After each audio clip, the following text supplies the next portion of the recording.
Well, we finally got our wish. Chris Greer and the Miami Dolphins, they went out and they signed a couple of offensive linemen, including Johnathan Harrison to the 53-man roster and who can play center, and Matt Skura, who we joked about on the show yesterday.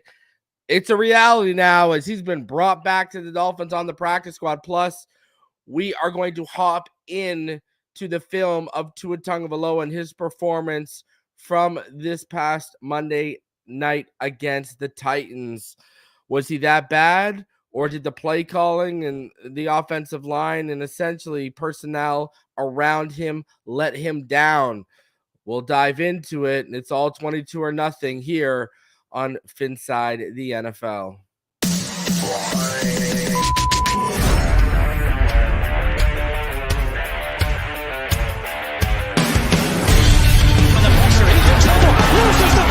Touchdown! You have got to be kidding me. Jalen Waddle has a Dolphin touchdown. And he will score! Field on the near side, that open, touchdown!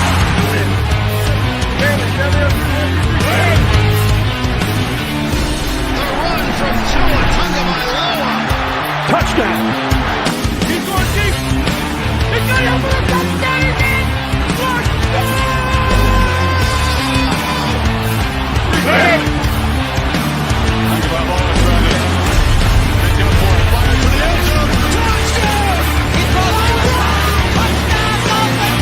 Beautiful day to be a Dolphin fan. Let's go!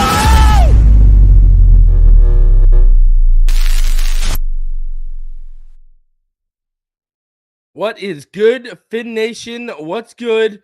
It's your boy Reason, and you know it. We are back here for another one as I'm joined by the homie Martin for the film breakdown today of Tua Tagovailoa. Before we get into all that, as we open up here, a few things to go over here. The Miami Dolphins, they signed Johnathan Harrison to the 53-man roster, as well as, drumroll please, Matt Skura to the practice squad. Now, Harrison, he's 32. He has 42 starts in his career at center, but he hasn't appeared in a game since the 2019 season when he was a member of the New York Jets. Obviously, Florida alum, 6'4", 300 pounds. And then Skura, 30 years old. He's back in Miami for his second stint. He was here during the 2021 offseason and training camp, and then he was released a part of roster cuts, 6'3", 305. He's made 73 starts in his career, most recently with the Rams last season. He can also play guard. I mean, Ben Jones, he's in podcast shape. He's not in football shape. Rodney Hudson basically retired. And, yeah, I don't know if you heard that, but Ben Jones a couple months ago said that Aaron Rodgers asked him to come play with him in New York, and he said no. Turned him down. So and he doesn't because he knew. And he does podcasts now. That's why I said he's in podcast shape. So yeah, it looks like, you know what it sounds like to me? Liam's starting, and that's a whole bunch of backups. That's what it sounds like to me. Okay. Because I mean, Matt Skura, he's on the practice squad. He's not even like Melvin Ingram. Yeah, Johnathan Harrison was signed to the 53. The guy who hasn't played since 2019. Damn. That's odd. Yeah. But it's a tough position to be in. But at the same time, there's no avoiding. You know what I mean? Our centerpiece, no pun intended, Connor Williams, out for the year. He's not coming back. And crying over spilled milk, right? So if we have to roll with Liam Eichenberg, if I'm Tua, my main mission moving forward is to instill as much confidence and as much trust and as much,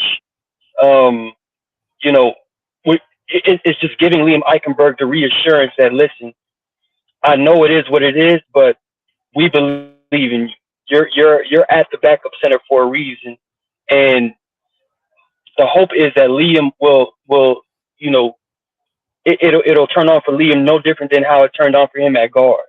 We were kind of beating him up because clearly there were games where he just didn't look good.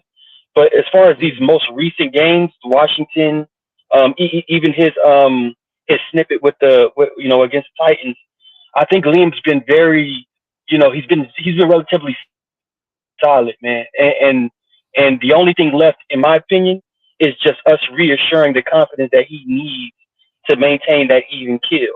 So the hope is that he just, he accepts the role. That's the first thing. Because for all we know, Liam for all we know, he's in panic mode. You know what I mean? No, Yeah. if you can't play center in this league, I want to play center in this league. But for all we know, he's in panic mode. But at the same time, if we can, as teammates, as coaches, as a staff, as everyone can just say, you know what, Liam, if we're going to the Super Bowl, it's going to be with you snapping the football. Instill that in him right now. Sow that seed right now. So he can get over any type of mental hurdle that could be impeding him from performing at his best when it comes to the pressure that's involved with the play calls, the front identifications. Hey, you're up. You're up. It's time. So, hey, man, let's see what happens, man. Let's see what unfolds moving forward. Knight says, what else was there really? We're up shit creek. Well, I mean, technically we were, because yesterday when I was live and I went over everything that was available, Chase Roulier retired, Rodney Hudson retired, Ben Jones, obviously now we found out he's not ready to go. And on top of this, I literally joked, and it's funny because let me tell you all a story.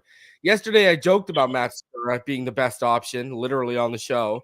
Then me and Martin phone today, and we were talking about this. I said, what are they going to do? Sign Matt Skura? We get off the phone 5 minutes later. I messaged him. I'm like, yo, they just signed Matt Skura. Bro, it was like that. I was like, what the hell? Poetic. You know what I mean? Listen, they're doing what they can. But this is why I said, I'm going to go back, right? This is why I said to acquire, right? This is why I like via trade, right? Yeah, right. This is why I talk about Cody Whitehair, Daniel Brunskill, right? Cesar Ruiz. Like, this is why, I talked about guys, I know Neil also brought up Ezra Cleveland when we did our trade deadline special. I was giving legitimate center targets on teams that are crap in the bed. And we didn't make a move on any one of them and now the crazy thing about it is you would have been better off making that move, because what's the deal with Connor Williams are you going to pay him when he's not going to be ready for another 9 or 12 months? Then you're going to have to wait another year from that for him to get back to normal. Are you really going to pay this man? And have we confirmed whether it's the left or right knee? Because didn't he tear his left ACL when he was a Cowboy? It looked like the left. It looked like the left as far as how that's okay. Yeah. So we're okay. Hold on a sec. Okay, so here, talk here. I'm gonna look something up. You talk what you got to say. I'll be. You talk. Talk. Yeah. No. I'm saying when you look at the play, clearly there was a situation with Kendall Lamb. He was just being aggressive. He was being aggressive at the point of attack, aggressive with the blocks to finish the defender through the ground. And it just so happened that Connor Williams was right there. It could have happened to anybody, but for it to happen in the manner it did for Connor Williams, it's like, damn. But it looked like that defender landed clean on the left leg, but I wasn't too sure what leg he was kind of nursing more than the other, just because it was just an injury that I couldn't watch. Okay, I'm like, so in November 2019, he suffered a torn ACL in his right knee against Buffalo. Wow. So right, left. So it's for sure it was the left, right? He fell on the left, right? Yeah. Yeah, it looked like the left. Mm-hmm. So he's torn both ACLs in both legs. Yeah. You paying that man $10+ million a year? I know. Sorry. But reason is it not relative to performance though? When you talk about the payment, because the injury is one thing, but if you can find a guy, whether it be free agency or the draft, 2 torn that can ACLs equate the type of blocking. 2 torn ACLs in 2 different years over a 4-year. 2 torn ACLs in 2 different knees over 4 years span. Yeah, and I said, you pay him, he ain't coming back till December next year, November next year. Then what's he gonna look like when he comes back? Because it usually takes another year after a player returns for them to start looking normal again. Right, dude. We're in 2 years of that deal. By the time I get quality reps and quantity reps from Connor. And to be fair, reason a non-contact ACL tear is a little different from an on-contact ACL tear when it comes to how the body reacts to it. I'm more on the side of I think he might return. Stronger. You gotta get him for sure. I would say per his, because again, by the time he was injured, we can look at the PFF scores or we can look at the raw tape. He was one of the best centers in the league, top 5 for sure. So based off of that in itself, I think you can look at, okay, does he deserve money? Yes. Now, right. The injury history does play a part. Yeah. 2 ACLs in 2 different knees in 4 years. It's heavy shit when you're talking about lower body injuries for linemen. That's heaviness. Yeah. Because especially as you start to get in your 30s. Let's not start lying to ourselves here. And that's what you're saying. If he's willing to come back here for 7 or 8 million, let's have the conversation. If you're looking for 10, 11, 12 million, sorry, brother. We're $41 million. Did you see the new now with Austin Jackson's contract? We are $41 million over the cap next year. Damn. So yeah, same thing with Win. Win, you want to come back here for 3 or 4 million, maybe 2 million, because you're injured again? 2 to 3 million. I'll pay you on a 1-year thing. You want to come back? Let's roll. But your injury history. Reason I think all of that ties into the last outcome of this season. What are we going to finish as? What's going to happen at the end of this season? If we wind up Armstead, because I got Armstead. When Armstead's healthy, thank you for saying that, because that plays into exactly what I'm saying. We paid Armstead $15-16 million a year. That's not market value for a top 3 tackle. You know why he made $15-16 million a year? Injuries, exactly what I'm talking about. The market would have, if Armstead would have been healthy, the market was dictating a $20+ million a year contract when we signed him. But because of his injury history, we got him for about $15-16 million a year. So I'm saying the same thing for Connor. Market dictate 10 to 12. I'll pay you 7 to 8 because of your injury history. It's the same thing. It's literally the same thing. But is Connor Williams' injury history as extensive as Teron Armstead? Yeah, because Teron Armstead is like documented. Like he's gonna miss like 3-4 games every year. You know. Yeah, but we're talking about now 2 season-ending injuries in 4 years for Connor Williams. What are we talking about here? But one was with his stint in Dallas, and one was with his stint with the Dolphins. This is his first one with the Dolphins. So again, what do you mean he's missed time? Oh, don't say that. Yeah. Well, what are you talking about? He's missed plenty of time this year. Eichenberg would fill in at center for how many games? How long did he miss? And what was the injury again? I can't recall. What was his injury early on in the year that had him sitting out?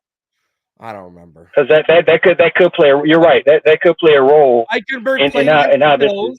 Eichenberg had to play against the Bills. So let's not sit here and act like this is all of a sudden now. No. Yeah, you're right. You're right. I'm just comparing with Teron Armstead. The thing with Teron Armstead, also a franchise left tackle. Whether you have a right-hander or left-handed quarterback, do you know how fucking expensive those are in the NFL? That's number one. Number two on that is Teron Armstead would miss time, but he'd always come back.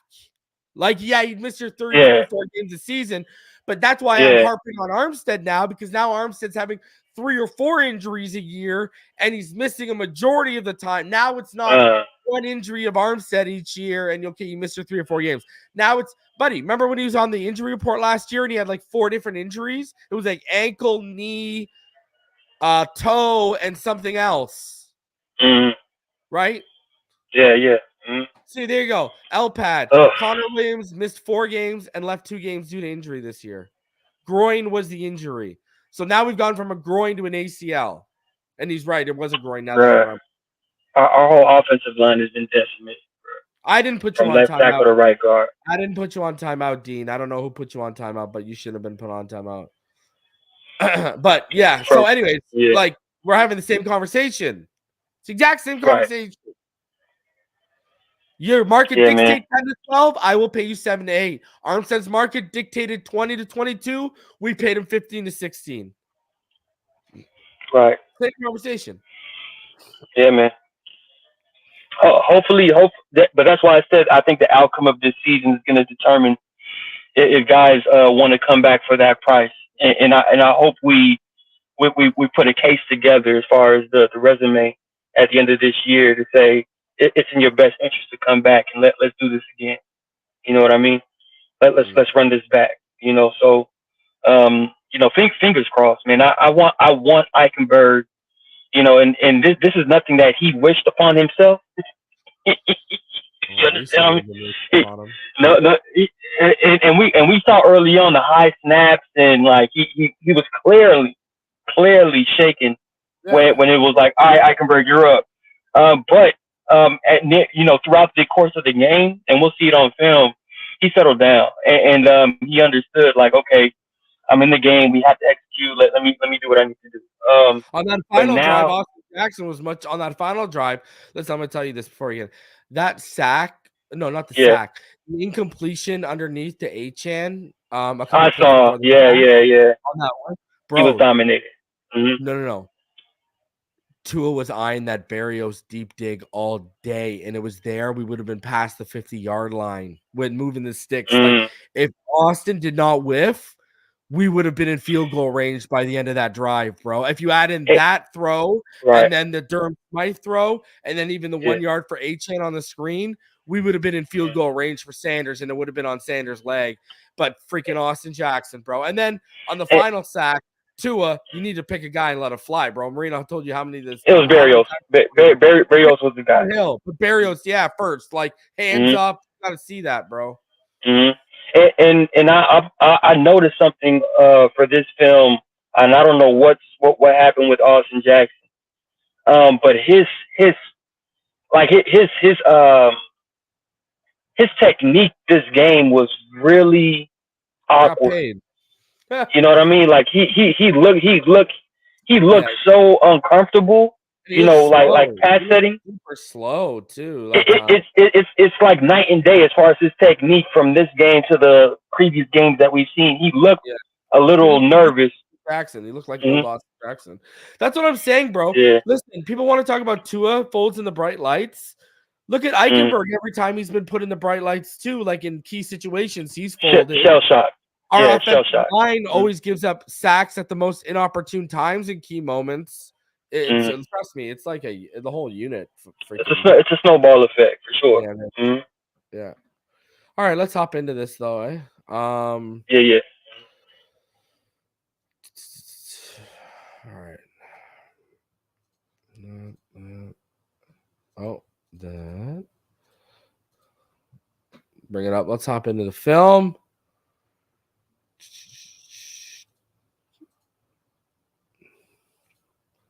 All right. So here we go. Dolphins ball after the Titans punt on the opening drive of the game. 2nd and 10 after Mozart starts to drive with a run that gained nothing. 2 in the pistol, double wide receivers split to the left. 21 personnel for Miami.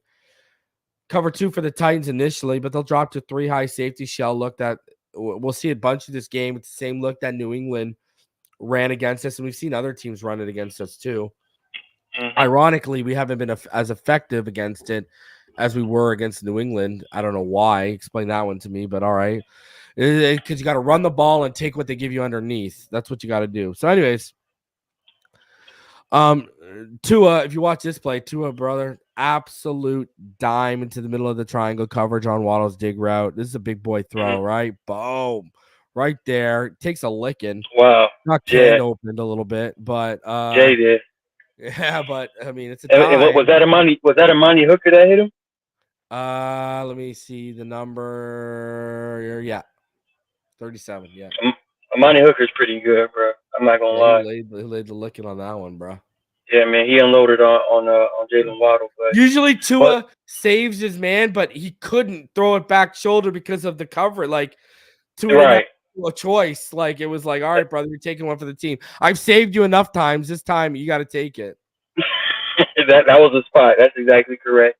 You know, right read and perfect throw by Tua on that play. It was. And brother, Waddle, you dropped the ball with like 20 people around, no one around you for 20 feet, 20 yards. You take that licking and hold on to the ball. Explain that one to me, brother. Concentration, man. Focus. Jeez Louise. Anyways, 2nd and 10. After Achane has a run that went nowhere after the Waddle gain, 2 in the gun, Moser to the left, 2-by-1 receiver set, 11 personnel. Titans show cover 6, 4-2 again pre-snap. Smythe motions on this play. Titans are going to drop to the 3 high shell again post-snap. It's going to be screen to Moser. Gets 4 yards up the left side. Not real much here. Again, that 3 high.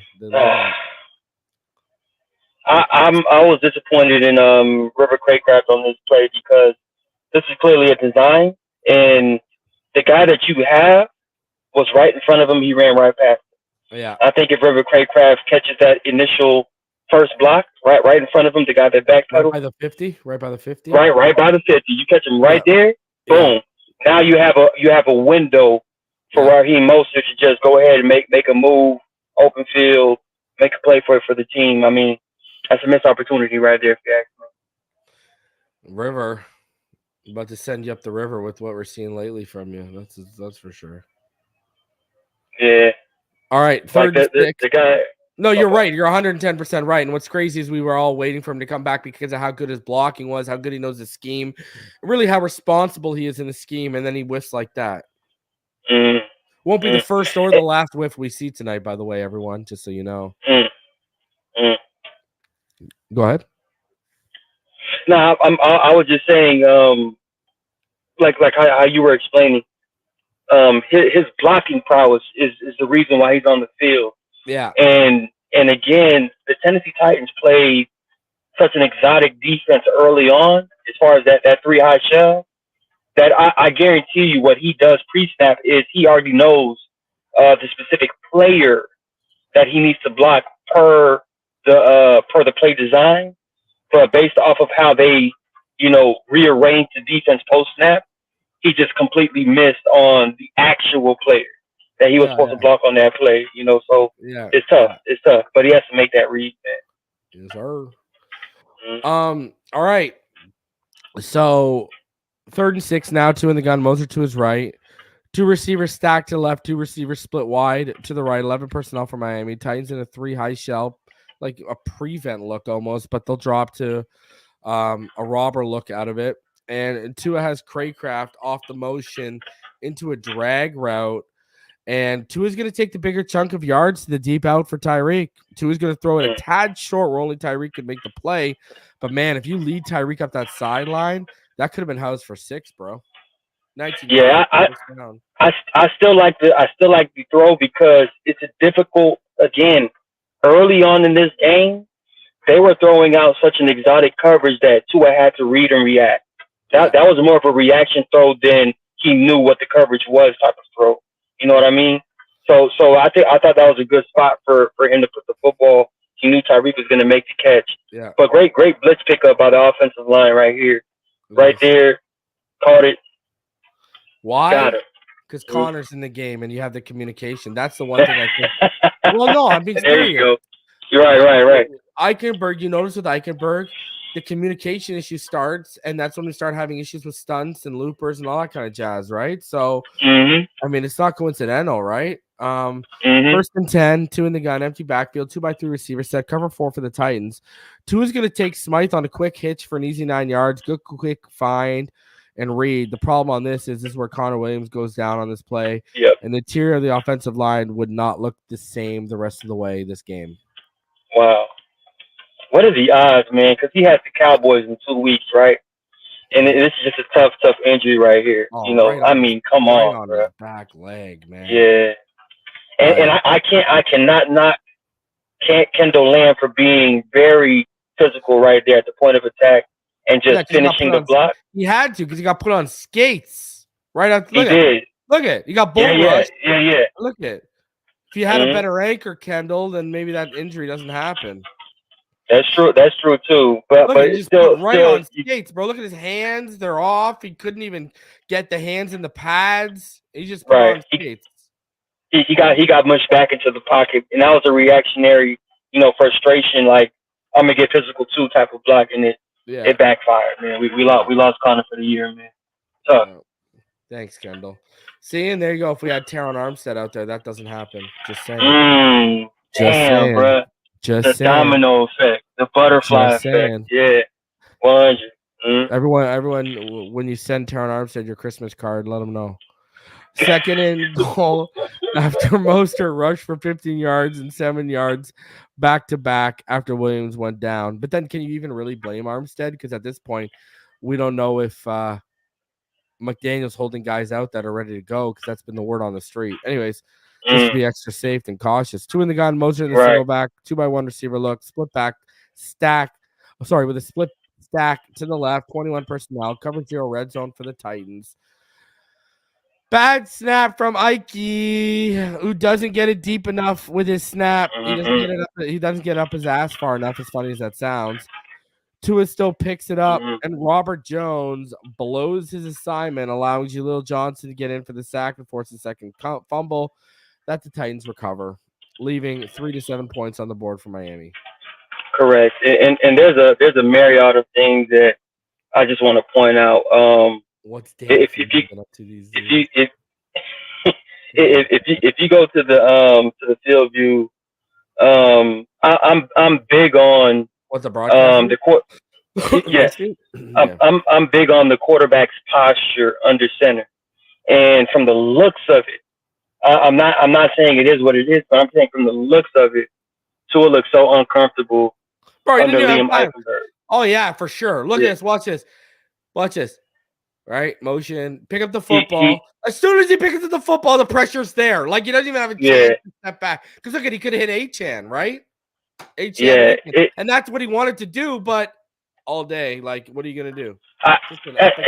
He looked uncomfortable as far as the passing situation, but also, why are we throwing the football on the 2-yard line? Right? Yeah, run the ball. That's don't get me started, bro. I was trying to push the button, right? But that's another thing right here, man. We're at the 2-yard line, and what down was that, by the way, Reed? Just to get it. Second and goal.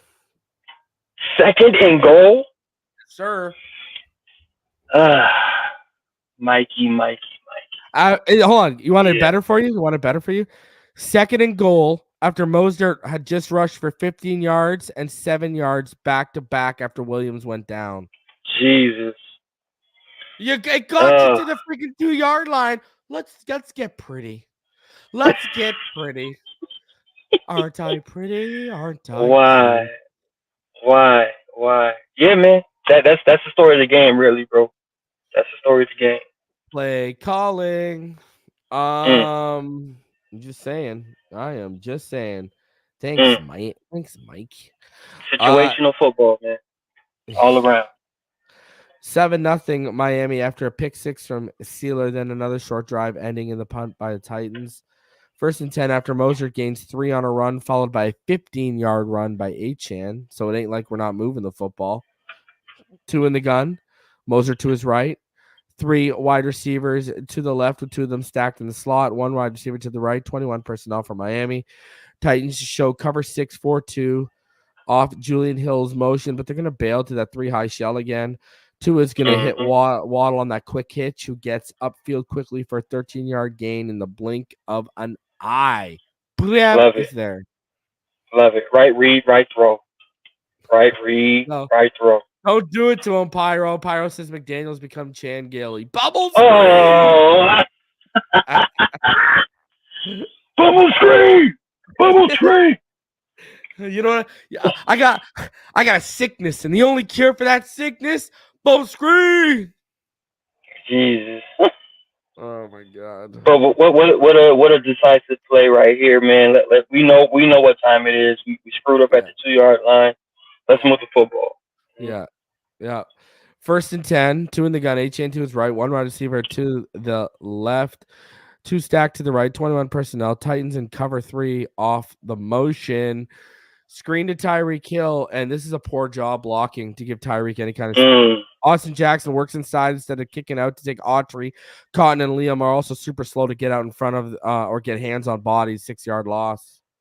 Still also horse-collared and hip tackled, injured in his ankle on the play. No flag. Got to get that tackling out of this game, bro. Someone's going to get, Yeah, I mean, but they're reacting to the fastest player in the NFL, so they're just doing whatever they can to get Tyreek Hill down. But that was read perfectly by Tennessee's defense. He read the keys. He knew exactly what the play was.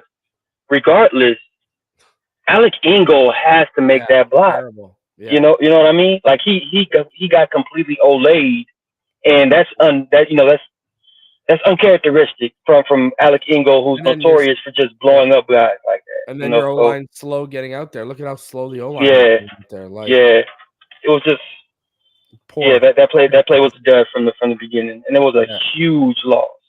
Huge loss. What did they get? They got dusted.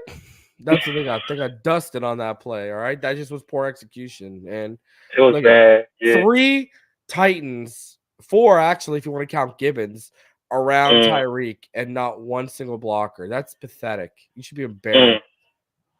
All right, when you watch that film back, you should be embarrassed.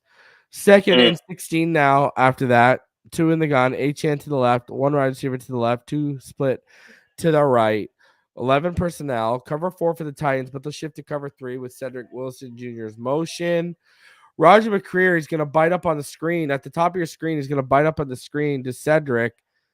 That is going to open up the window to Waddle's dig, which Tua absolutely drops a dime through. Waddle gains 15 of the 16 needed. Like, look at that. We'll play it back one more time. Watch McCreary, okay? He gives his cushion here, right? Sitting just above the 46-yard line. And what's going to happen is so that defender bails back. Then you got McCreary bailing now to about the 42-yard line out of the slot. And look at bit on that screen, caught flat-footed, thrown the dig. Boom, fantastic. Well read, perfect timing.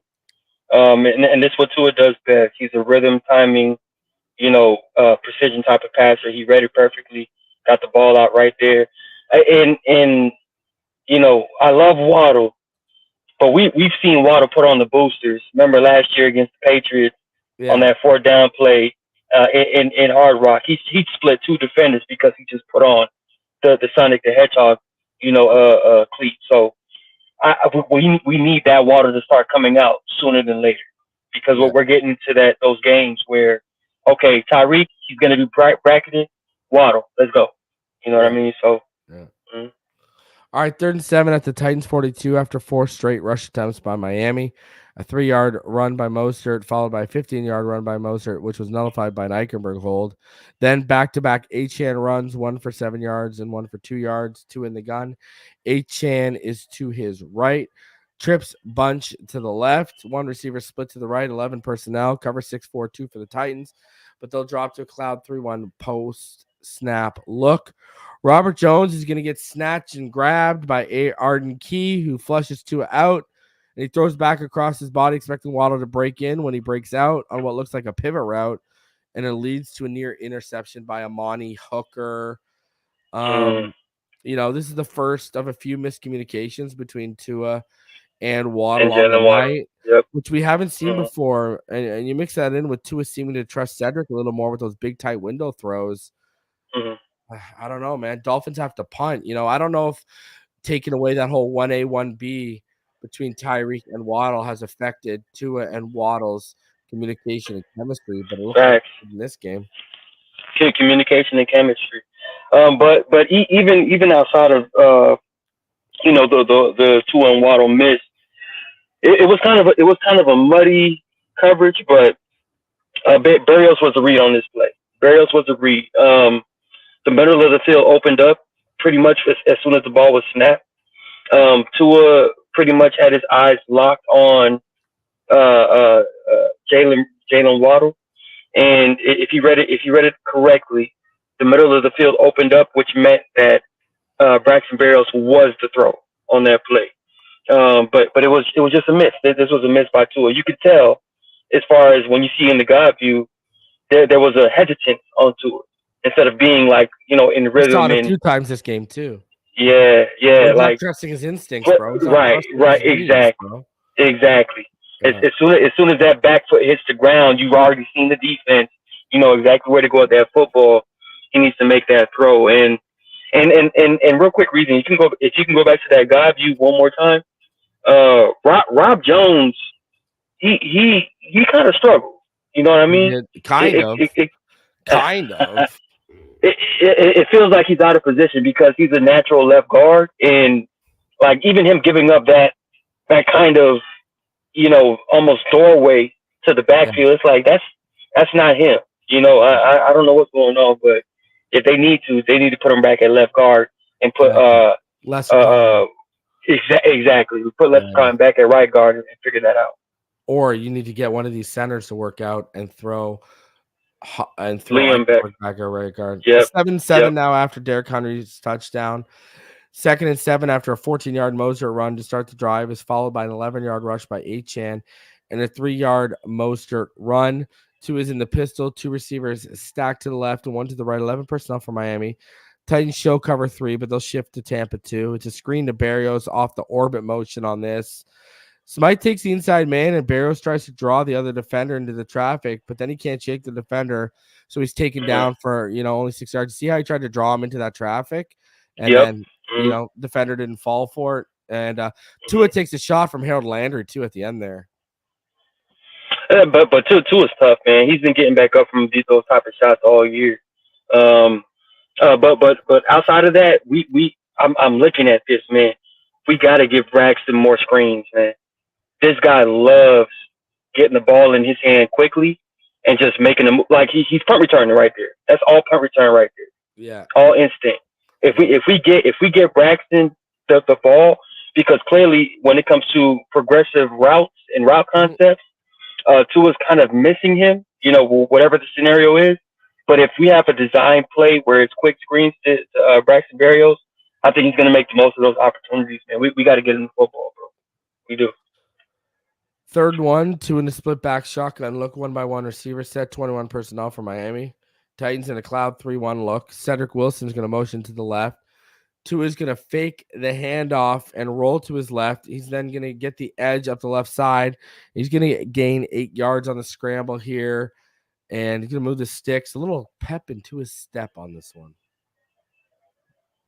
It's the right decision. And I like the scoop by Tua. Tua that looked like AY Beach, St. Louis High School Tua right there, where he just got him. You feel me? I like that scoop by Tua. I like the scoop by Tua, man. He showed some good mobility on that play, and when it's time, he makes the first down. I know Tua's fam, and they said Coach makes it an emphasis for Tua to not run the ball when Tua actually wants to run the ball and go off script. Stop babying him. He can do it. Okay. Bold claims. Okay. 1st and 10 now. 2 in the pistol. 1-by-2 receiver set with a stack to the right. 21 personnel. Achane's going to motion. Titans in cover 6-2-4. They'll drop to a cover 2 robber look.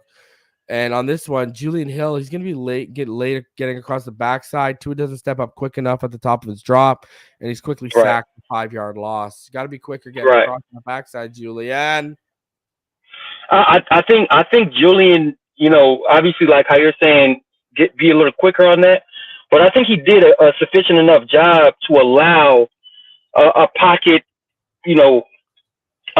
presence master in Tua. Like he works the pocket masterfully. Tua usually springs forward to avoid that type of pass rush. Yeah, but he You know what I didn't mean? throw him off. He didn't even throw the rusher off. Literally. No, I get it, but we see even last week against the Commanders, Tua did like a quick quick move and top of his but bro, he's at the top of his.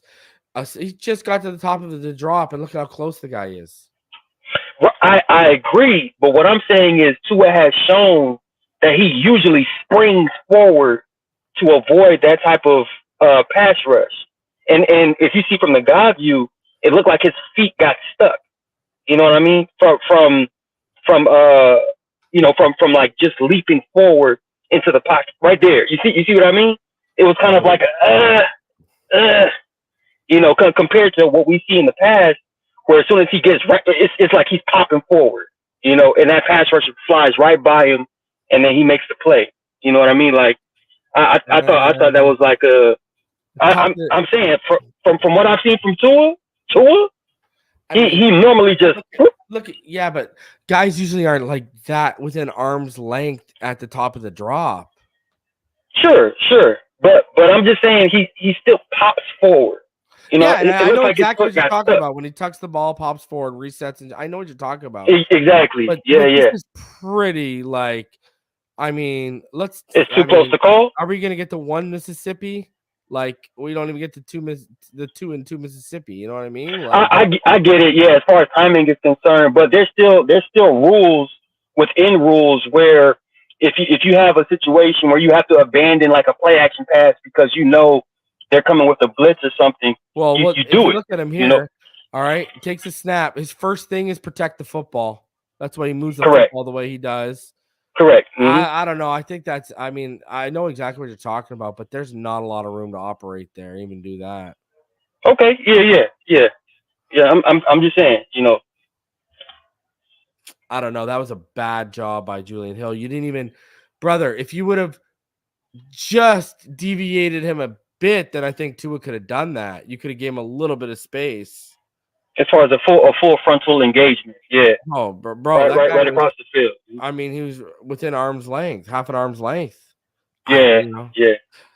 And then, I mean, thank God he protected the football because that guy could have just swiped down and took that away. Anyway, 2nd and 15, 2 in the gun, empty backfield, 2x3 wide receiver set for Miami, quarters for Tennessee. Coverage is tight down the field, forces Tua to look off Waddle's dig and then Berrios' post. He's going to roll out and try to throw it away at Wilson's feet. Titans defender almost makes a play on it, but falls incomplete. Yeah. Achane would then follow this play up with a 9-yard run. Then Sanders would have his field goal blocked, keeping the game at 7-7. Jeez. That was his drive? Yeah. Yeah, man. I don't know. As far as this last play, it looked like Tua just couldn't reset his feet to give Waddle that opportunity in the front pylon. You saw how Waddle kind of broke out in the second portion of his route. Yeah. Like right there. Yeah. If Tua kind of if Tua kind of calms down, resets his feet after he avoids that first pass rush, give him that shot in the front pylon. Let your playmaker make a play on that football. But it didn't happen. It didn't happen that way. So, next play, man. Yeah, tough one. Set. He's got happy feet in the pocket, right? You can tell he's uncomfortable. Yeah. Mm-hmm. Right? You can tell in that play he's uncomfortable. Mm-hmm. Doesn't trust the protection. And reason, I don't know if you heard Tua in I forget which press conference it was, where he kind of explained like he knows when a guy is having issues making certain blocks against certain players, and his internal clock kind of speeds up. Yeah. To compensate for it. It's already really quick to begin with. That's the problem. Right. At 2.2 seconds or whatever it is that he gets the ball out. So, that's just something equally that he just has to, continue to refine, continue to work at it, and find the calm so he doesn't necessarily rush it as much and just play through it, so. All right, Dolphins get the ball back with just under a minute left after another Titans punt. 1st and 10, 2 in the gun. Achane to his right, 3-by-1 receiver set, 11 personnel for Miami. Titans go from cover 1 man to Tampa 2. Achane motions to the left on this play. Tua initially looks Achane off, tries to come back to the middle of the field. Poor effort from Eichenberg on Autry's stun, who then flushes Tua up the middle as he wanted to step up with the edges arcing the tackles out wide.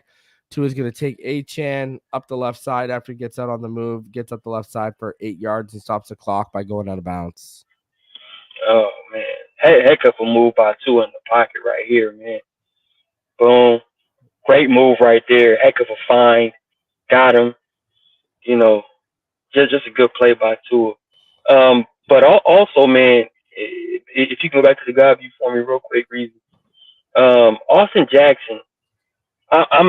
Is he okay? Because he looked kind of spooked this game, bro.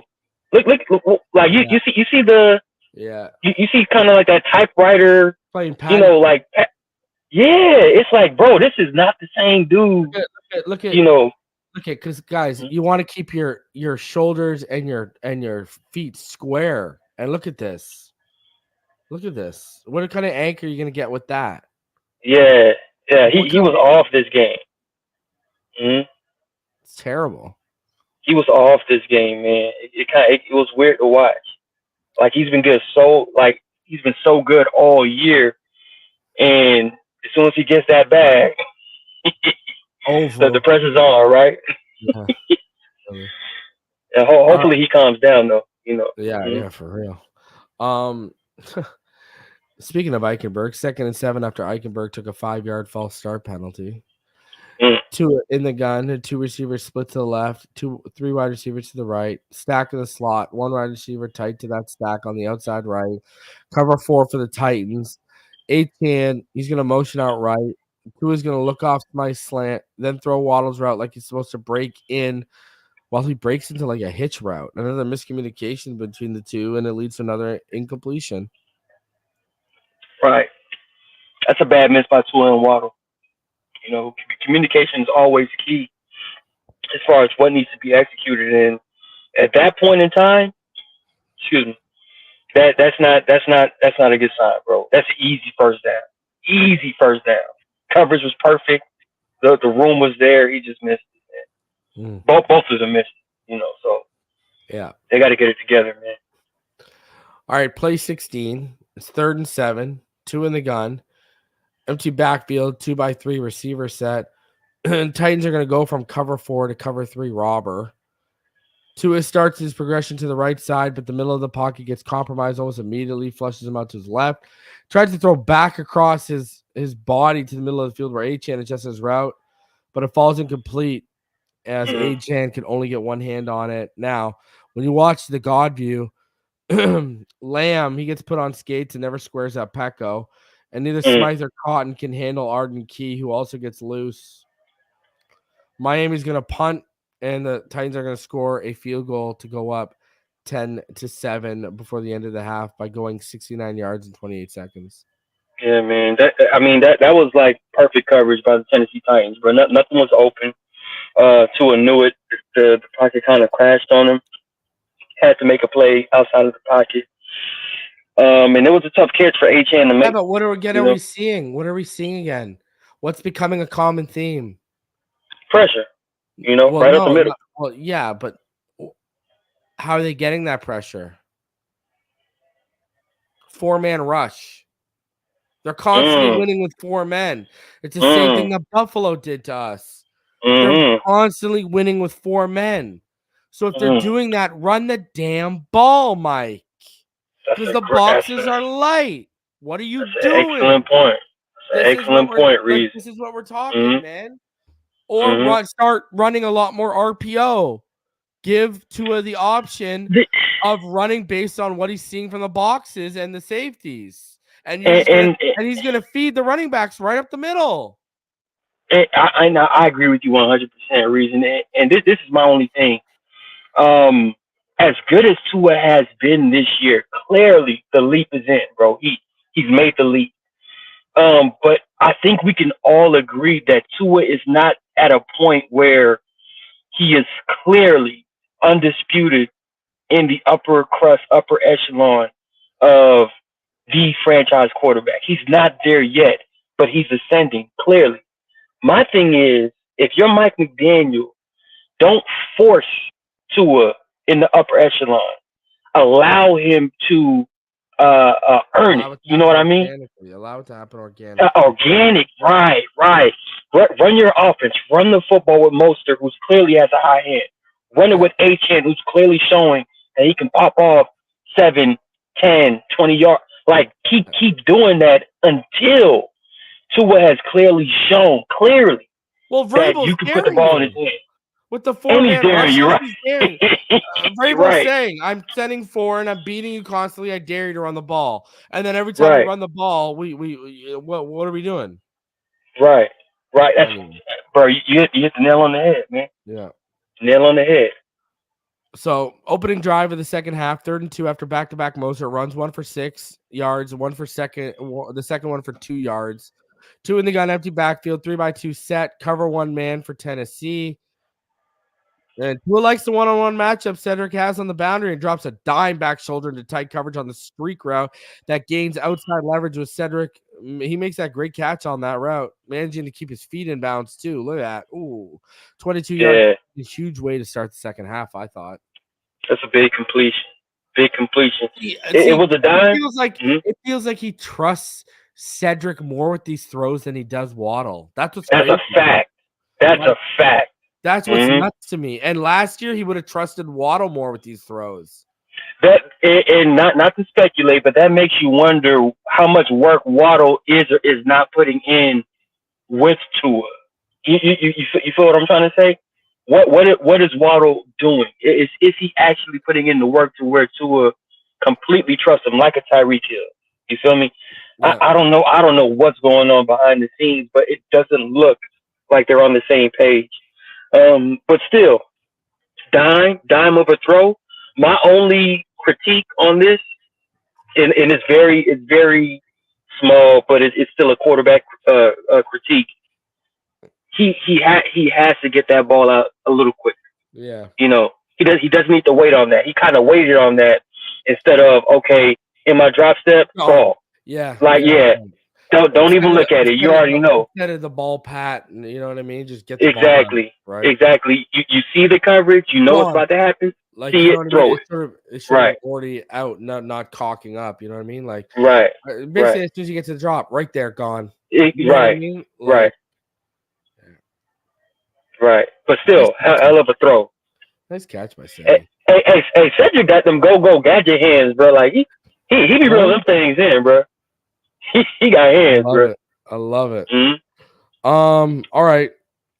1st and 10, 2 in the gun, empty backfield, 3-by-2 receiver set, quarters for the Titans.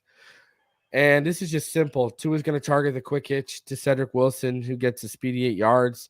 Clearly trying to get the ball out as quickly as possible to avoid the pass pro breaking the play down. That's what it looked like.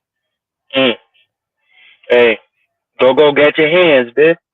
That's what it was right there. Go, get your hands. You got them. Go. Look at that.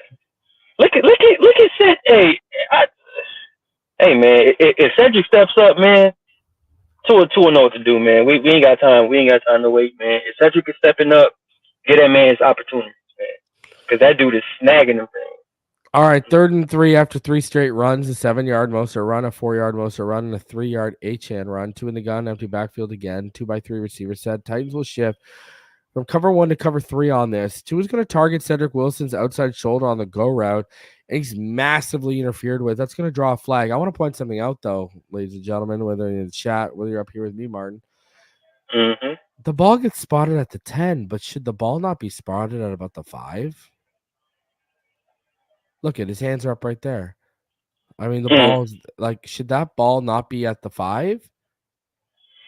I mean, based off of when the DB made the actual contact per the penalty, 10-yard line. You see it right there? You see it right there?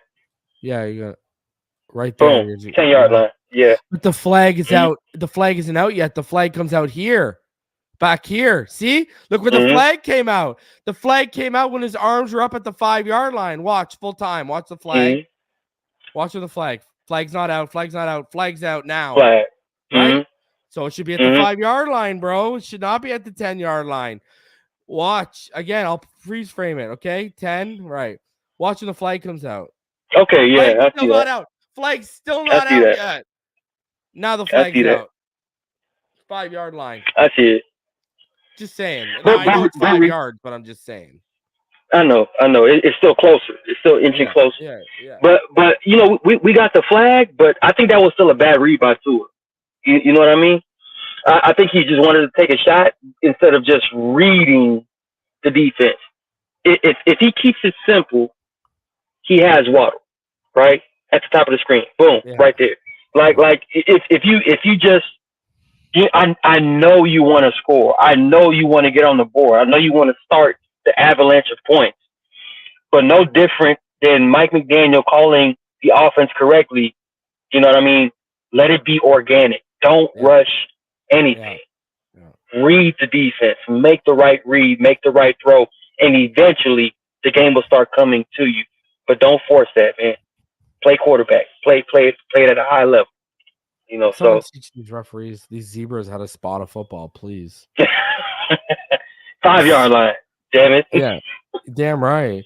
2nd and goal after a Moser lost 3 yards on a 1st and goal rush. So instead of being at the 8, we're at the 13.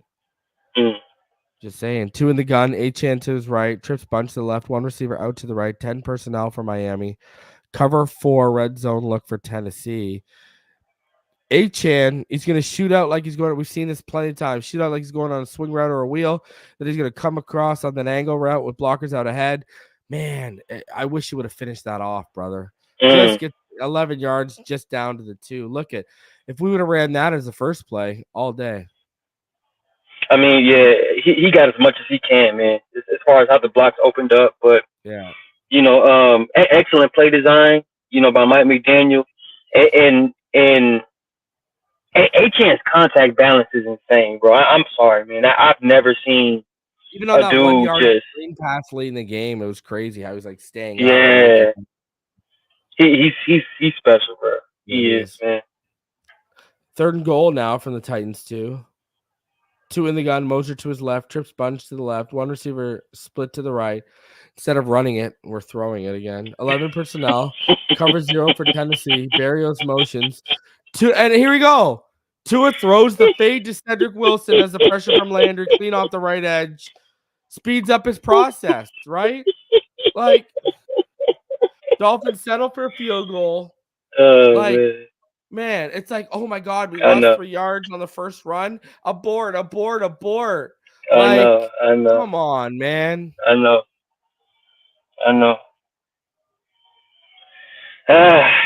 It's something that needs to be learned, bro. It feels like it. You know, but regardless, the play was called. But again, Tua. The pressure sped up his clock, and it was a bad throw. But I still think Tua needs to overemphasize when he throws fades at the goal line. Back pylon is all the day. A. Yes, back pylon is middle the of A. the not middle of like what is he throwing? Back shoulder, middle of the end. Yeah.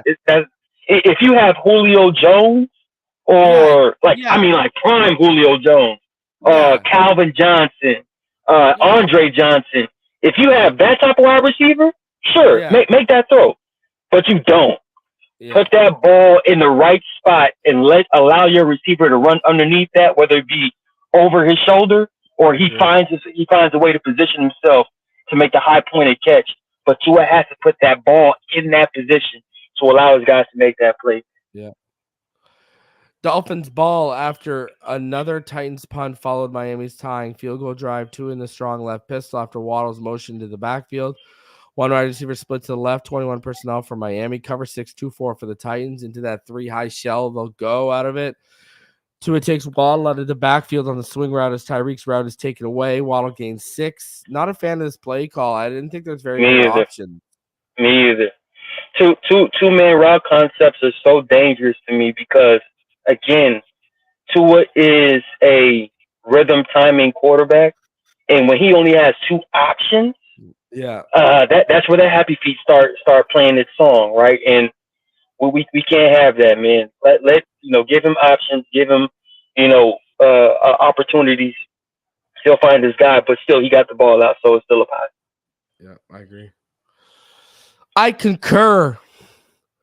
All right, 2nd and 4. 2 in the strong pistol to the right. Strong right pistol, sorry. 2 wide receivers stacked out to the right. 21 personnel for Miami. Titans are going to roll from a cloud 1-3 to a Tampa 2. Tyreek's going to motion to the left. 2 is going to pump off Ingold out of the backfield and then drop a dime to Smythe at the left seam on that faded curl, but he drops the first down. What a dime, though. Here's my note. Ready for my note? Need a tight end in free agency or the draft. This is not good enough. This team can't threaten the seams or a high point end zone catch right now. Nah, man. I actually love Omar Kelly, man. His takes are always awesome. I called him out right or wrong. Omar tweets out. You remember the sack in the end zone where Tua slipped and he was clearly looking at Berrios in the back of the end zone, but he slipped. Yeah. Like, oh, they're missing that, that big body. I said, bro, this is why I broached the subject on our show. They need that tight end. Zach Ertz or something, right? Someone asked me, would we if Zach Ertz's body could hold up? Yes. Bring I would love that. Man. But I will say on this play, man, it's a lock, bro. Because clearly Philly ain't a lock for Zach Ertz right now. Let me put that one in perspective. Right, because Dallas Goedert still that dude. You feel me? Well, no, he would have signed already. But what I'm saying is, Goddard's hurt. Is there a need for him? Considering Goddard's hurt. He's hurt? Yeah. I did not know that. So that means Zach Ertz might just be. I'm pretty sure he's hurt, isn't he? I'm pretty sure. I think he was hurt because I clearly saw him in the Dallas Cowboys game. He just came back against the Cowboys. He'd been out since November 5th. Correct. That's 100%. Yeah. But regardless, this play right here, it's a hard catch to make because of the defender. But still, man, reel that in, man. You are TE1. If Tua gives you those opportunities, man, make that play, man. No, let's be honest. He's a borderline 2 or 3, and we're asking him to be a 1. I'm not even being funny. That's true. Not you're that's true too. But you're a 1 in this offense. Dolphin Dirtbag says, why not play Claypool? Because that's an adjustment, brother. That just doesn't happen overnight. That's why you saw. Listen, okay, let me explain to you, Dirtbag. Like you like your Higgins. Oh, hold on a sec. Izakama. Everyone last year was panicking with Izakama because we hadn't seen him after he had the preseason he did. What did I tell everyone? Let Welker do his thing. Not only did we learn that Welker was doing his thing with him in terms of developing his routes, et cetera, but then you learn that John Embry and Frank Smith are also cross-training him as a tight end. These guys are the same ones. Look at all the tight ends that came up under Embry. Kittle, Jordan Cameron, what's his face? Chris Cooley, et cetera. You look at Frank Smith, list. He developed Darren Waller, right? The thing with Claypool is you will not see that. Listen, you could see the tight end conversion this year, maybe later in the season, but you will not truly start reaping those benefits till next year. That's what's happening with it, I think. So, anyways, yeah. Gotta make that catch. Yeah, come on. Throw. Like, what a dime, off platform. Yeah. Like, what a dime. Like, that is such a tight window throw. It's crazy. Right. But again, Amani Hooker, man, that dude don't get enough credit, bro. Look at that. Come on. Right there. You're right. I agree. But Amani Hooker, that safety. Come on, son. Legit. I'm not and this might not be a popular take, but I'm not surprised that Kevin Byard got traded, like with no hesitation. Yeah. Like Amani Hooker is actually really good, bro. Yeah, he is good. Like legit. All right. 3rd and 4 now, 2 in the gun, empty backfield, 2x3 receivers set, Titans in cover 0, and they're going to drop to that 3 deep shell once more. 2 is going to drop a dime to Achane on the go, but he slows down a bit when he gets hip to hip with the defender. Watch, he even puts his hand on him, and Tua threw it in stride for Achane at full speed, not expecting him to slow down. It's incomplete. Love the shot, but Achane, you got to keep running through the route, brother. Come on. Yeah. You look at it, what makes this even more painful, ladies and gentlemen, this was easily the best read on the field. Like everything else, I mean, you could take that out underneath, but this is, this is the best read on. You got one-on-one. I mean, you got to run it through, brother. And I'll tell you what, he threw that ball like it was Tyreek on the other end of that. You feel me? If Achane didn't watch Achane, he's full blown off the release, and then when he gets hip to hip, he slows down. Watch. Yeah, he was puts stifled. his hand on him, right? Watch, slow right there. See? Yeah, and that cost him. That little moment cost him. And you know what Tua is saying to him? Tua is saying, he's getting back to the huddle. Tua is saying, run through it, don't stop. Because if you run through that, brother, this guy's still running like Forrest Gump. He's still running out of the back of catch the ball. He's running right out of the back of the end zone, right out of the stadium, brother. Right. That would have been a huge play. That would have been a huge play. And too, like you said, too, when he gets back to the huddle, or when he gets back to the huddle, Tua's definitely telling him like, "Hey man, I got you. I see the matchup. I know your speed. I got you. Yeah. So that was a miss.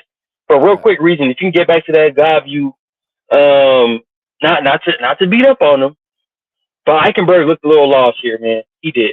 This is one of the plays where it was kind of obvious, like he didn't know what he was doing right here. Oh, like what's going on? What's that? Where are you looking at? I didn't even notice this, bro. Yeah, they kind of got him. Boom. Right in the ear hole too, eh? They got him right in the ear hole. Do you see that? Yeah. Look at where the helmet goes. Right in the ear hole. Oh boy.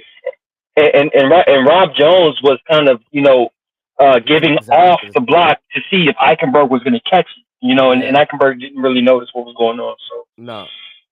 He has to know to be aware of that at center.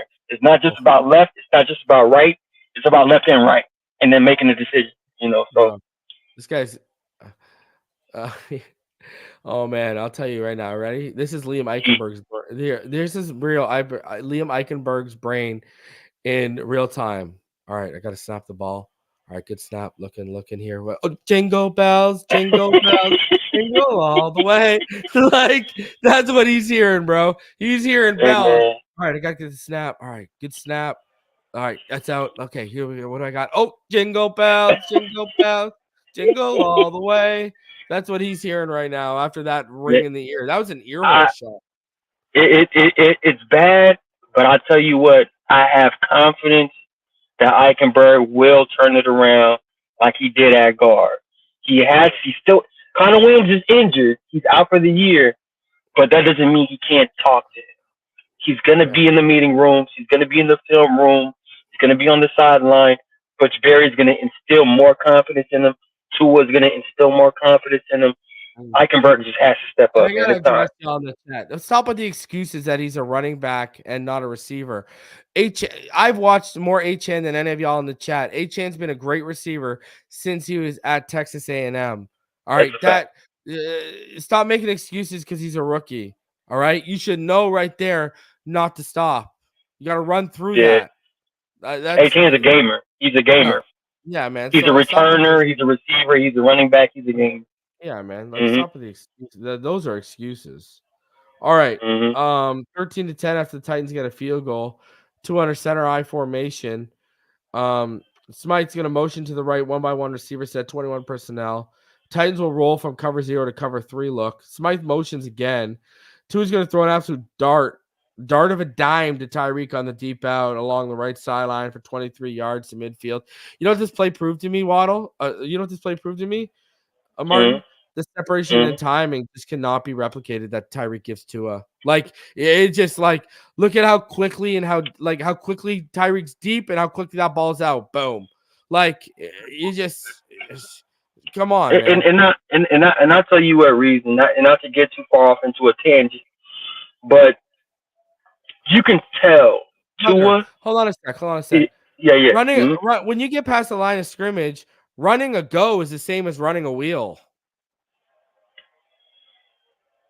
Compared to what? Well, people are saying, he wasn't running go balls at Texas A&M.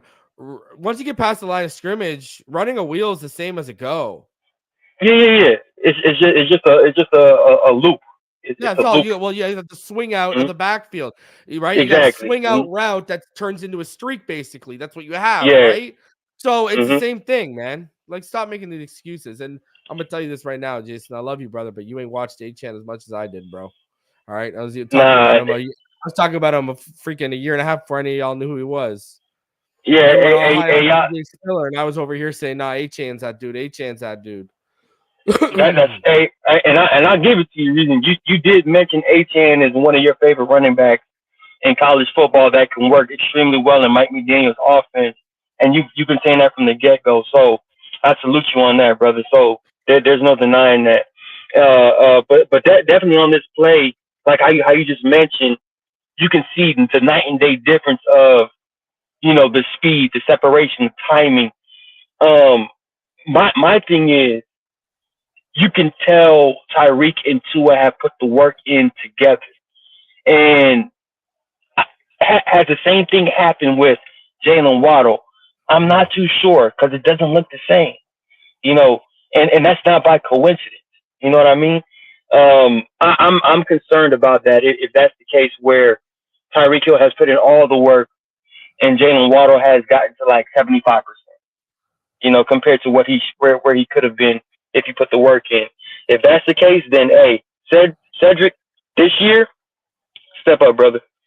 You know what I mean? And that's no offense to Jalen Waddle, but we don't have time to be confused on route concepts in December. No way. Especially That's not. especially if you're gonna run option routes. Exactly. That's not where we're at. Your communication and Mm-hmm. chemistry better be on point when you're running option routes, or it's going to be even bigger disaster. Yes. Which we've seen. Yes. Which obviously we've seen. Anyways, first and 5 after a neutral zone infraction penalty. 2 in the gun, Moser to his left, 2 receivers to the left, 21 personnel. Titans will shift to cover 3 out of quarter. Cedric Wilson Jr. is going to motion. Lamb, he's going to get arced around wide easily after his hands are swatted. Tua steps up at the top of his drop, finds Ingold leaking out on the drag, gets upfield with a massive hurdle move. Also, this was Tyreek. This Tyreek play. Tyreek again. We just did Sorry that, about right? that. Mm-hmm. Yeah, way to bring me back and get me off, bro. All right, so this is the hurdle right here. Steps up, finds the drag. And here we go. Whoop! There's the hurdle. Yeah, man, this is just a good movement by Tua and a great find by Tua to Ingold. Great movement in the pocket.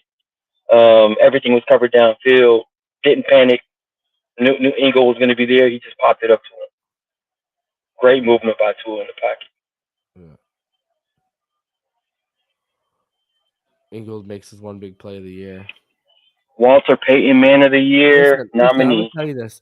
Listen, if you cannot find your option at tight end, why are you not kicking Ingold out in line and using him as a tight end? Sure, does he have the size and height you want? No. But he can block. You don't know what he's going to be doing. Is he going to be chipping and leaking out? Is he going to be full on blocking me? He can mask what you want to do and offer you a lot after the catch. I just, you have an option there is what I'm saying. I don't get it. I'm with you.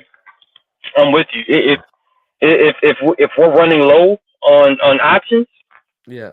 And Ingold has, I don't know if you heard, Ingold's mic'd up against the Washington Commanders, but he basically like considered himself an honorary tight end. You feel me? Like he knows what he is. You feel me? So if that's the case, man, let's use him like it, man, because we're getting to that point, man. We need all hands on deck. So I'm saying 1st and 10 now, 2 in the gun, Moser to his left, and you paid him money. What did you pay him for? And you paid him, right? Yeah, Moser to his left, 1 receiver split out to the right. Tyreek in the wing back look to that same side. Julian Hill's going to motion to the left. 21 personnel, cover 6-2-4 for the Titans. What an absolute freaking dime by Tua over the outstretched underneath defender to Tyreek on off that motion release right there. Look at that on that deep out. Ooh, good understanding by Tua, right? If you watch this here, Incredible. Great understanding by Tua here. Tua's going to notice the release to the second level and how off the safety is with his cushion, leaving that hole for the throw. Good recognition and ID from Tua. This throw is in the same echelon, the same category of the throw he made against the Chargers in Week 1. So that's when why, he was on the move. Renzo, he was not awful. He was mediocre. That's what he was. He wasn't awful or bad. Tua was just mediocre this game. He would make nice throws, and then he wouldn't trust his instincts or get happy feet and make you scratch your head. He was mediocre. He was inconsistent. You know, that's what I agree. Yeah, but look, that throw right there is in the same category of the throw that he made against the Chargers. When he had to kind of step up into the pocket and throw on the run down the field to Tyreek. Yeah. That's a top tier throw. Yeah. That's a top tier throw across his body, across the field, just pinpoint accurate, right in stride. You can't there's no substitution for that. But I still need Tua, to have the same confidence in that throw with every other receiver on the field, even though he doesn't have the same trust as he does with Tyreek Hill. Yeah. Still make the same confident throw, bro. No matter if it's complete or incomplete, be confident with it, man. Trust. All right, 1st and goal. See, have you not been watching? He's made multiple plays already. What are you talking about? Learn ball. What did he say? Mediocre, stop it, man. He wasn't good. What do you think mediocre is? Look up the definition of mediocre, Brad. Why don't you go get the encyclopedia? Well, by the sounds of it, you might not be smart enough to have an encyclopedia in your house. Why don't you go look up the you got Google, right? Go look up the definition of mediocre, and I want you to go see if it's the same definition as the word good. Made 0 plays. We've highlighted. Right.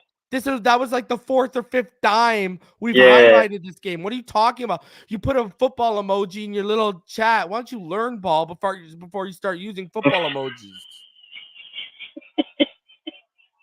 Holy man! Does this guy I'm surprised he had enough time. This Brad guy had enough time to step away from the mirror and doing his clown makeup in the mirror to comment on my congratulations. You can multitask. You can put on clown makeup and come here and comment. And Brad, not to pick it. not to unbelievable. Not to pick on you, brother, but to say. Well, what are you talking about? Boo this man. No.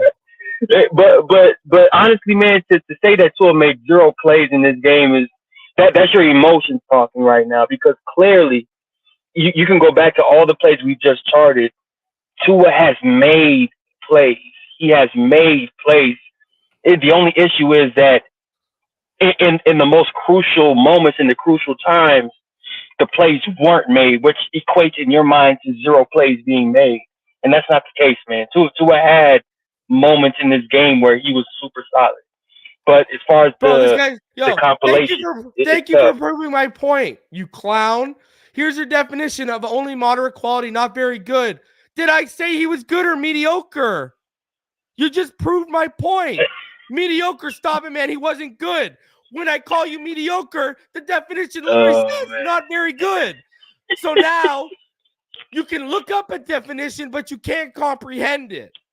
I mean, I know we made a joke about Devin Achane running out of the back of the out of the stadium, still running off that streak like he was Forrest Gump. I didn't know I'd get someone with a Forrest Gump level of comprehension and IQ off of my chat, but here we are.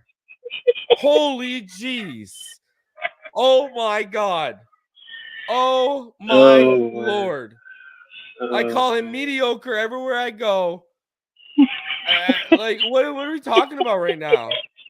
Holy man, I'm allergic to stupidness, eh? I'm gonna start sneezing and getting red eyes in 2 seconds. Holy jeez. Bro, that's too funny. I swear people can't be this stupid, and then I wake up every morning and they find a new way to amaze me. Congratulations. You get the dumbest comment of the day award. This guy thought he was so smart, eh? Oh, here's the definition. This guy thought he actually pulled one over. Holy jeez. That's what's even worse, bro. He thought he was smart. Oh my God. Hey, holy. Copied and pasted that so quickly without realizing he was proving my point. Congratulations. Thank you. Tua made plays in this game, though, man. Oh my God, At the yeah, end of the and I day, still he call him made plays. mediocre, and I still called him Right, mediocre. right. It wasn't his best performance. Let's put it like that. Well, what do you Wasn't his mean? best. Well, listen, you're talking about consistency issues. He didn't fail in the clutch against the Chargers when the defense and the run game weren't doing anything for him. Did he? Just saying. Now, the Eagles game, what if Tyreek doesn't drop the walk-in touchdown? The Chiefs game, all right. Tyreek cost you how many points by himself? He dropped the football at the 30-yard line, and then he fumbled at the 31-yard line. So that's a minimum of 6 to 13 points that he cost you right there on those plays alone. Actually, more, because it was also a swing where the fumble led to 6 points the other way. Now, the final drive of the Chiefs game, yes, Tua didn't come through. But if you look at the Chiefs game in entirety, you know what? Waddle gets down inside the 30. There's a hold on the offensive line. Nullified, comes back, points left on the board. Tyreek drops the football at the 30. Points left on the board. Tyreek fumbles. Points left on the board for us. Points added on the board for the Chiefs. Eagles. Tyreek drops a walk-in touchdown. Points left on the board that could have changed the outcome of that game. Touchdown called back because of a phantom hold called by Cotton. Not even phantom, but it was a hold. But they shouldn't have called that. Again, listen. Yeah. He did it once. He's done it at least once this season against the Chargers. We had no defense, no run game, and Tua put that team on his back and outdueled Herbert and the Chargers and won the game. Yeah. We're in a space and time where we want Tua to be the best quarterback in the NFL. If the receivers aren't perfect, it shouldn't matter. At least we have shown him throw 5 dimes, so he has made 5 plays. And you should go. Why don't you go into a Kansas City Chiefs chat and go say that about Mahomes this year? It's tough, man. It's tough, man. And that's arguably the most talented quarterback from a physical package standpoint in Patrick Mahomes, from arm to extendability on plays, and even he's struggling when things aren't as perfect as you say they have to be. I mean, that's a fact. That's a fact, man. So and Tua, listen, we've seen Tua make chicken salad out of chicken shit multiple times. I mean, go look at Mike Gesicki's numbers with Tua, and go look at Mike Gesicki and what he's doing with Mac Jones and the Patriots. Yeah, other than your local, other than on a milk carton in your fridge, have you seen Lynn Bowden Jr. since Tua made you all fall in love with Lynn Bowden Jr. as a receiving option in Miami? So it's not like you can't do it, right? We're running into we've already pointed out in this game so far. Play calling's an issue. The offensive line's an issue. It's not about the receivers in this game. It's the offensive line and the play calling were more detrimental to how our offense operated than to his play. I mean, what's Trent Sherfield? The only thing he's done in Buffalo since arriving is eat at the local wing spot. I mean, and yet we all loved him and wanted him to stay here. I mean, what's Trent Sherfield right now? He got Josh Allen. Oh my God.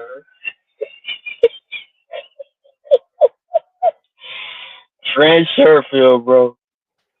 Damn, bro. He is obsolete in that Buffalo Bills offense, by the way, which is crazy. And yet, when we had Waddle playing at his best under McDaniel, and we had Tyreek playing awesome last year, look at how Trent Sherfield was constantly utilized. Right. He was the centerpiece, legit. That's a lot. Bro, people seem to forget that Cleveland and Lions games last year, and how Tua had 12 different receivers each game, and how much the ball was being spread around. Man, that Cleveland game was unbelievable. We're showing today where he's only got 2 options to throw to. So unbelievable, that Cleveland what game. I'm saying is, and the word I hate the most because it's so overused and misused in this community is the word excuse. It's context of the situation. No, but people have their, again. And anyone who knows ball, like that, anyone who knows ball is putting this game on McDaniel offensively. Anyone who knows ball is coming away saying McDaniel gets the lion's share of the blame. He didn't adjust to Tyreek's injury, right? You got to scheme guys open. When guys aren't separating. Right. Now you got to use your scheme and your design to get guys open. You didn't do that, all right? Let's be honest with yourselves. You didn't do that. You did. Why aren't we using Waddle in the wingback look that you keep using with Tyreek? Why does that portion of the playbook all of a sudden get scrapped? Waddle's a 4.27 to 4.31 guy. That's a fact, bro. Like, okay, red zone. Why are we throwing 3 straight downs in the red zone? We're about to get into it right now. We just got down to the 6-yard line, and we're about to throw 3 straight times in the red zone instead of running the football. Lord knows, bro. See, there's context for people, but casuals on couches want to blame one person, and I'm not talking to you, Miami Dolphins dude, who said that comment. That's more so for a guy like Brad or whatever, who doesn't even know how to make an argument. And reason, my biggest issue is when people say when we threw the ball back to back times in the goal line right here, people don't understand the context of it doesn't matter if you have Patrick Mahomes at quarterback, if you have Tom Brady at quarterback, you have to run the football when you're at the 6-yard line, brother. You have to run the football. And we just completely went away from that. Well, you know what? For whatever reason. We're going to see in the sequence. Why are you throwing a fade to Tyreek? Because if we remember the sequence of these plays, Tyreek just came back in the game here. Why is he coming back into the game and you're throwing now fades to him when the fade didn't work earlier to Cedric? And I said yesterday, the fades worked 3 or 4 times this year, but it's missed about 12 or 13. That's a good point. It's not a high percentage throw for your offense right now. Correct. Correct. Tyreek's clearly banged up, but you run it. What are you saying with your life? Right now, what you should be doing with Tyreek banged up, Tyreek should be a decoy. You should be using Tyreek to open space for other guys right now. I think it's more so the play design when we get to the goal line, as far as passing plays. We don't have the greatest play design in the goal line because the field has completely shrunk and speed is obsolete.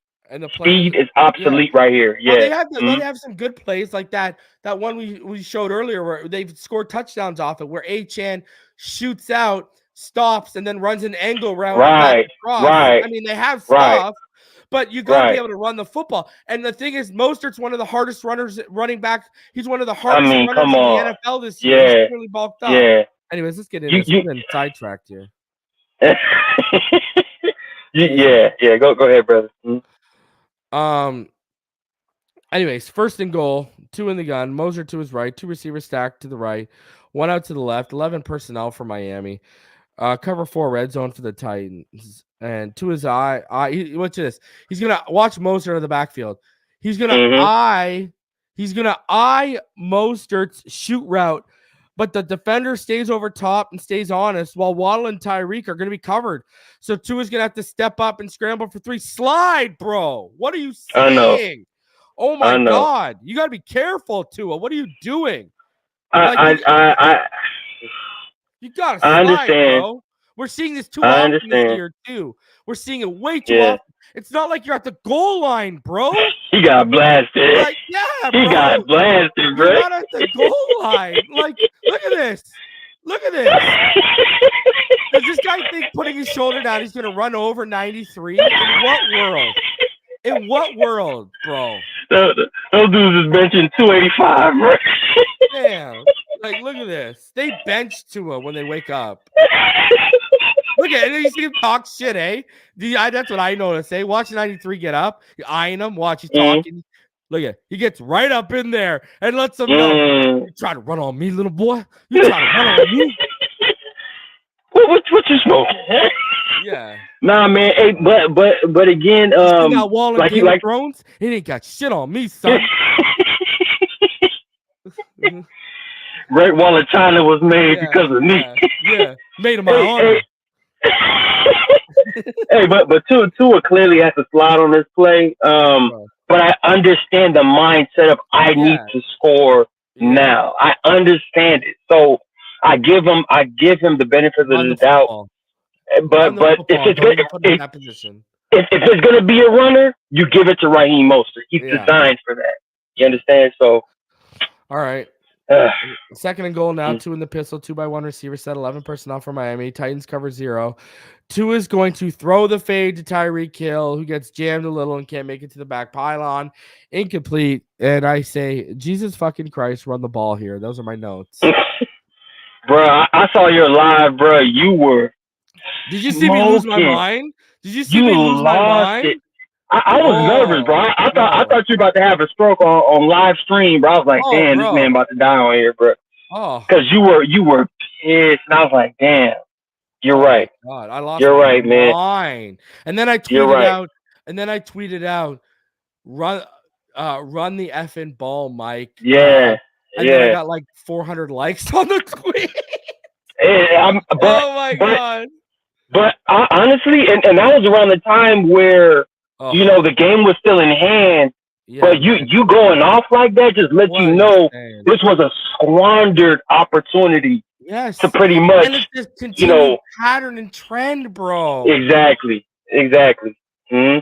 Oh, and I'm gonna tell you this. I told everyone Jason Sanders was my biggest worry about whether, if we blow it in the playoffs. I'm gonna tell y'all, Mike McDaniel's play calling worries me too in the playoffs. It's going to leave points. I'm afraid it's going to leave points on the board that cost us. I really do. That's tough, man. Oh, I was going red. I turned redder than a tomato on that. It was brutal. Yeah, bro. I was concerned. I looked like Alex Jones when he popped a blood vessel when he was going off on elitist in the New World Order, bro. It was crazy. I was going off, bro. Yeah, bro, I actually watched it last night again. I was like, oh, boy. Yeah, man. Yeah, rightfully so, though, man. Because this guy outsmarts himself.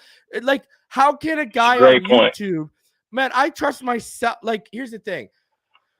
Frank Smith, if he gets a job, I think if this continues, there should be a serious conversation of if Darrell Bevell should take over play calling duties. And people are, and I know Mike McDaniel ain't going to give it up, but Darrell Bevell got to 2 Super Bowls, and Russell Wilson was an MVP candidate under him.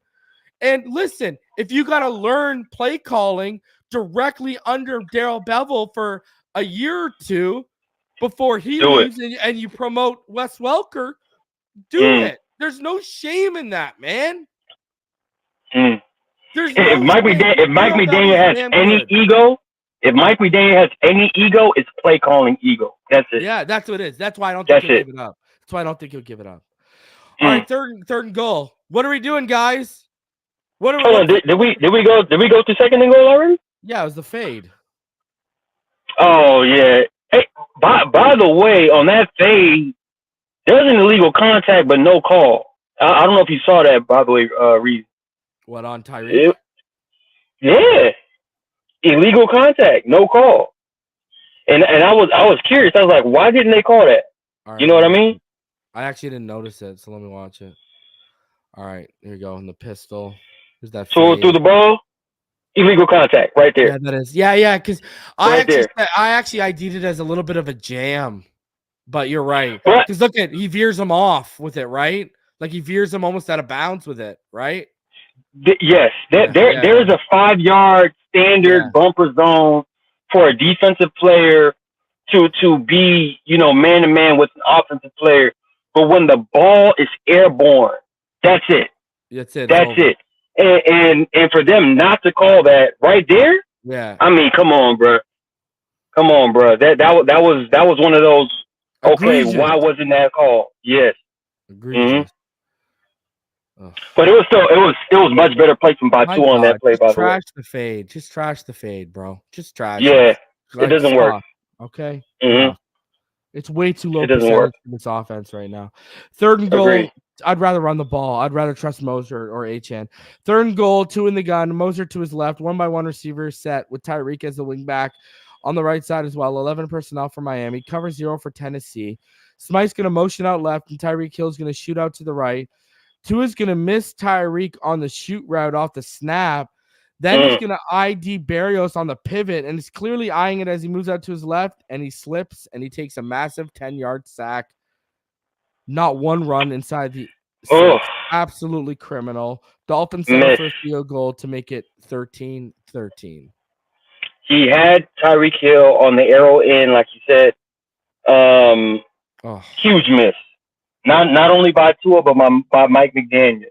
That was the opportunity. Well, it's not. That was It's the if you watch opportunity. it, it's You know what I actually mean? it's not an it's not an arrow in. What he does is watch. If you watch him, it's a shoot. Right, he shoots, and then he sees him, and then he comes back with him because he sees him bailing. Okay. Yeah. I see what you see. Yeah, I see what you see. But yeah, still, he did turn into an arrow in off his adjustment, but it was meant to be a shoot, and then he just followed him back. But ball, and you were looking at it him, bro. right in his chest, and you were right looking in his at chest. him. This is what we were talking about earlier. You're not trusting your instincts. See, this is where I'll crush Tua. You gotta trust that, bro. You're seeing the outside defender bail with Waddle. You gotta trust that, man. And then now his head's off of it. Tyreek's around, and now he sees Berrios, and he's right. Now, he didn't trust it. He had 2 shots, and the problem is he slips. He sees it, and he's trying to roll with him to give him a little bit more space, and he slips. Like, you got to trust, man. Like, here's the thing. I'm going to tell you this, okay? I'm going to tell you this right now, right? Either ball out right there, ball out on the shoot, or ball out right there. As soon as you see, because, bro, you can step up. That's clean, Tua. That is clean, Tua. You do not have to panic. Step up, reset, drive, and fire, and that ball is on point to Berrios. Right. Like, why are you doing all this extra nonsense? Come on, man. Missed opportunities, man. Missed opportunities, bro. That's missed. That's 2 misses in 1 play. That's probably his worst play of the game. 1 out. Ball is out right there on the shoot. Out. Ball is out right there. You saw it, man. Come on. Now he sees it again. Bro, throw it right there. Why do you got to go out wide? And then see what he did? He looked back. Right? Second guessing himself. When he slipped, look, he's looking back. Because he's trying to move a defender with his eyes or something. Like, come on, man. Just trust your reads, trust your throws, and make them.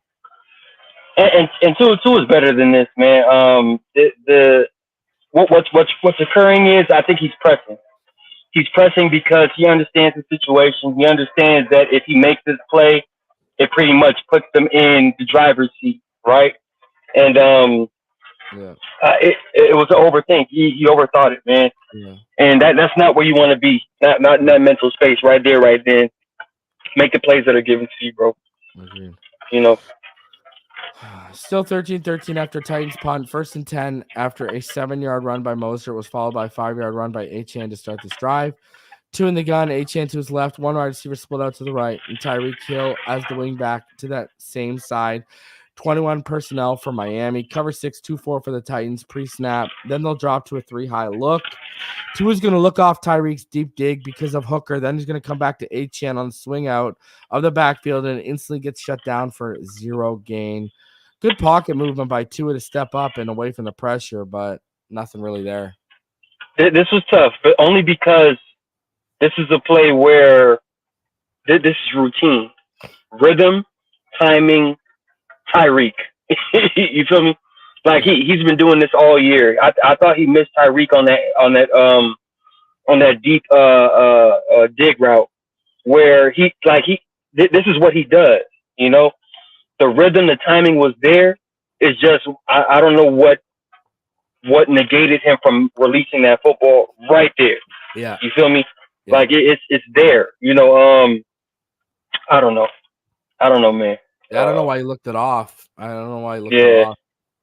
Right? Yeah, just another miss. Yeah, he looked it off like instantly too. It was crazy. Yeah, another miss. Yep. All right. So now we're gonna get into I know. Ugh. Now we're gonna get into 2nd and 10. And two in the gun, Achane to his left, 1x2 receiver set, 21 personnel for Miami, cover 2 press for Tennessee. They'll drop to cover 2 robber look here. Jeff Wilson Jr. sighting, he'll motion. Tua hits Waddle on the dig, and he makes the first man miss. Then the second, and he's going to try and get up wide for an angle up the left sideline, but he's going to be pushed out of bounds after getting 15 yards in the first down. Perfect. Yeah. Perfect. Perfect. Yeah. I mean, but again, this is the rhythm, timing, precision that we just need to have on every play. It's TNT, right? Brian Flores takes no talent. I'm sorry for using a Brian Flores reference, everybody. No, but see, people try to say like it's not about Tua. Like it's not about when Tua gets to his second and third read, because we've seen him be very good on his second and third read. It's when he's indecisive. That's when you start getting. That's where he gets into trouble. And people start confusing that with second and third read, and it's not that. When Tua starts doubting his reads and his instincts, when he gets indecisive and uncomfortable, that's when you see this happy feet. That's when you see this stuff. Staying locked in, man. That's the name of the game, man. So, anyways. First and 20 after holding call on Lester Cotton, 2 in the split back look, 2 receivers outright, 21 personnel for Miami, Tampa 2 robber for the Titans. Ingles going to motion out left. 2 is going to try and layer it and touch it over the outstretched hands of Jaleel Johnson, but he puts it a bit too high for Achane to bring it in. Again, complete. A chance to get back some of those yards is definitely squandered here, but you could tell, the problem here with this throw is he's trying to touch it and layer it over the outstretched hands, and he's not trying to overshoot it. He's afraid of making a mistake, because if you overshoot it, that's probably going to get picked off. That's what, so. But Achane is so wide open. I know. It's like why are you glitching right now? It's right here. He sees the hand up. Last minute, that's exact. Look at the hands up. Right when he started to release, and he touches it, and too much. I'm just saying, man. Yeah. He's too open. You see from this view. You see from this view. Right there.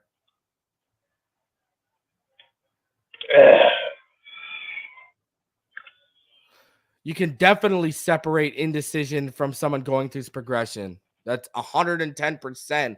You can watch tendencies. What are you talking about? It's definitely easy to separate guys going through their progressions and being indecisive. We've shown multiple examples of him being indecisive to Tyreek Hill. It's very easy to ID. Buddy, I've been watching Tua for like 6 years. I know when he's indecisive when he's going through his progressions. That's a fact.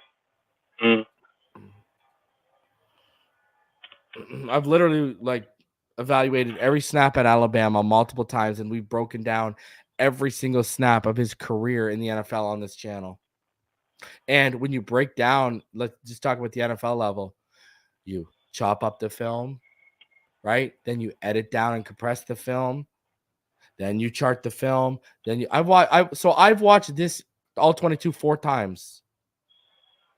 This is the 4th time me and Martin are going. Well, this is the 4th time I'm going through it, and this is the 2nd time for Martin. So I watch a game. I watch the all 22 4 times for each game. I have to chop it up. Then I have to compress it down, take out all the nonsense of the run plays and stuff. Then I chart it. Then I do this. So I watch this stuff 4 times just at the NFL level. You can tell when a guy's indecisive or when his progressions are not there or whether he's rolling through his progressions. You can tell. It's not hard. It's not hard at all. 2nd and 22 in the gun, empty backfield, 2x3 set. Titans will flip from cover 6, 4-2 to quarters. Tua hits Waddle on the out route. He uses watch Waddle here. We'll highlight a good thing. Watch his stutter step. Waddle's stutter step is really good. He's a stutter step and a head shake to create the separation at the top of the stem of his route before he breaks out on the out route. Watch this little stutter step. Look at that. Good stuff. Good release got open by Waddle. Got him open. Worked. Managed to get 14 of the 20 yards back needed for a first down. So hey man, can't complain. Right read, right throw.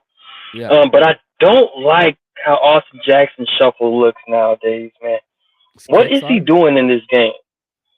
Like You don't like his kick Austin slide? Jackson, You don't like his kick slide? not at all. Look at this. Yeah, Like it's slow. that's not what he is, and that's not what he was.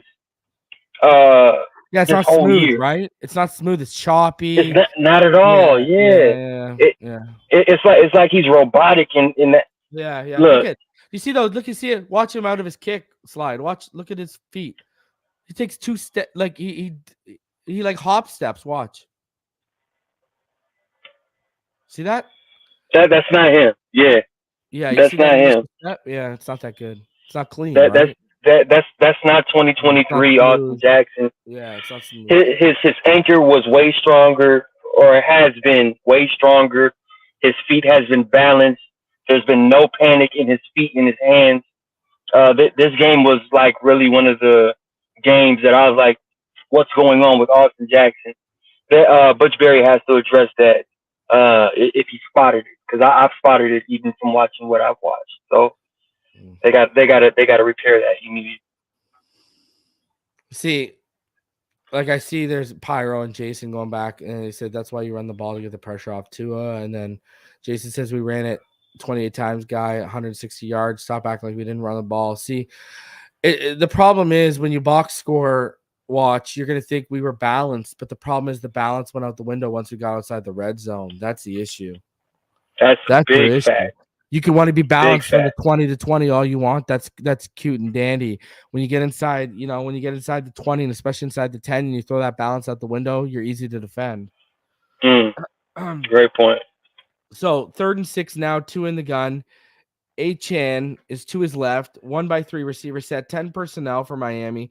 Cover 6, 2-4 for Tennessee. Tua pumps off Cedric's dig because I don't think he trusts. If you watch McCreary, I don't think he trusts the spacing here. I don't know why, but I don't think he trusted the spacing, and he pumps it off. And the doubt, again, the indecisiveness throws everything into peril. Exactly. That's what happens again. Tua doesn't have any other option because here's the thing. There's no other, if you look at it, there's really actually no other good options to go with the football unless you're going to take the leak out here to Achan. And, that interior gets penetrated by Harold Landry, who absolutely destroyed Cotton off his anchor when we see the God view here. Tua, you got to make this initial throw. Look at, he's eyeing it. It's right there. But he's indecisive. See? Uncomfortable and indecisive. That is that. There you go. Like that is your indecisiveness 101 again. The pump tells you all you need to know. Look at, I've got it. I pumped. See, I mean, instead of the ball out, he pumped, and then he stepped up because he felt the pressure and he moved off. That's your indecisiveness. You're not trusting your progressions. You're not trusting your reads, and you're not trusting what the defense in front of you you're processing. And equally, he's not trusting the protection either, and that's a shame because the plays are there. Yeah, because you can step up and reset there. You don't need to be so shaky here. Look at his base. Look at how off his base is right now, right? Like, I'm just saying, man, pull the trigger to it. Let it go. You have Cedric for the first down. Yeah. Have no fear. And I think that's also playing a part, right? Into what we're seeing with Tua on film. There's people say that there's 2 types of people. One's that fear failure, and there's also ones that have the will to win. But I'm more of the Kobe type. I'm more of Kobe. I like to play to learn. Yeah. You play to learn, meaning don't fear the failure and don't try to win. Execute. Yeah, that's all you have to do. The problem here is watch the sequence, okay? You got Harold Landry coming off. He knows he's coming off, and then they do the switch, right? The stunt there. He tries to pump that defender away. It works, and then he looks to reset, and what happened here? Harold Landry is free because watch Lester Cotton on this play. Watch Lester Cotton. Watch Lester Cotton. Boom. Look. So if Lester Cotton, he was resetting. He was pumping to get that edge defender out of the throwing lane with his hands, Yeah. and then he was going to reset and throw. And look what happened. Because he took that extra time, Lester Cotton blows his assignment, and you have a free rusher coming up the gut. Yeah, but that ball should have been gone, man. Yeah, that ball should have been gone. You see what he's doing, but he's doing too much. Yeah. Fire it instead of pumping it. Yeah. But you see what he's doing. It's not about arm strength or anything right here. He's trying to get away the edge defender out of his throwing lane. He resets, and then Lester's lost his battle, and it's over. You got to just go with the initial. If it gets batted down, it gets batted down, Tua. Yeah, and excuse me. Excuse me. This is where people have the criticisms of Tua as far as his air quotes limitations, right? Yeah. Some quarterbacks can be in distress like that, but they'll make a play. They'll figure out how to, squeeze through there, scramble a little bit, whatever. Tua does not have that luxury because he's just not that type of player. He's a rhythm timing guy. And Tua has to understand that if you have whatever percentage that you have to make the throw, like the throw we just seen that he did not make to Cedric, man, you don't put yourself in a compromising position. Make that throw, man. Make the throw. There's no other option. Make the throw. So this is good film for Tua to just sit down and sulk and learn, figure it out, man. Because it's December now. Yeah. February is right around the corner. Trust me. All right. Get it done, bro.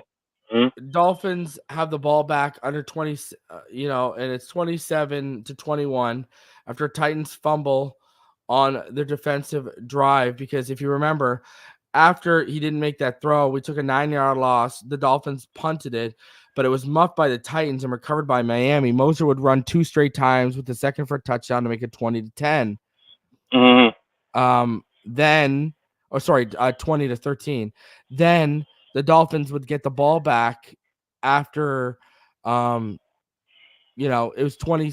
Now we get it back. It's 27-21 after the Titans fumble on their next offensive drive after the muff punt led to another Mostert rushing touchdown within 2 plays.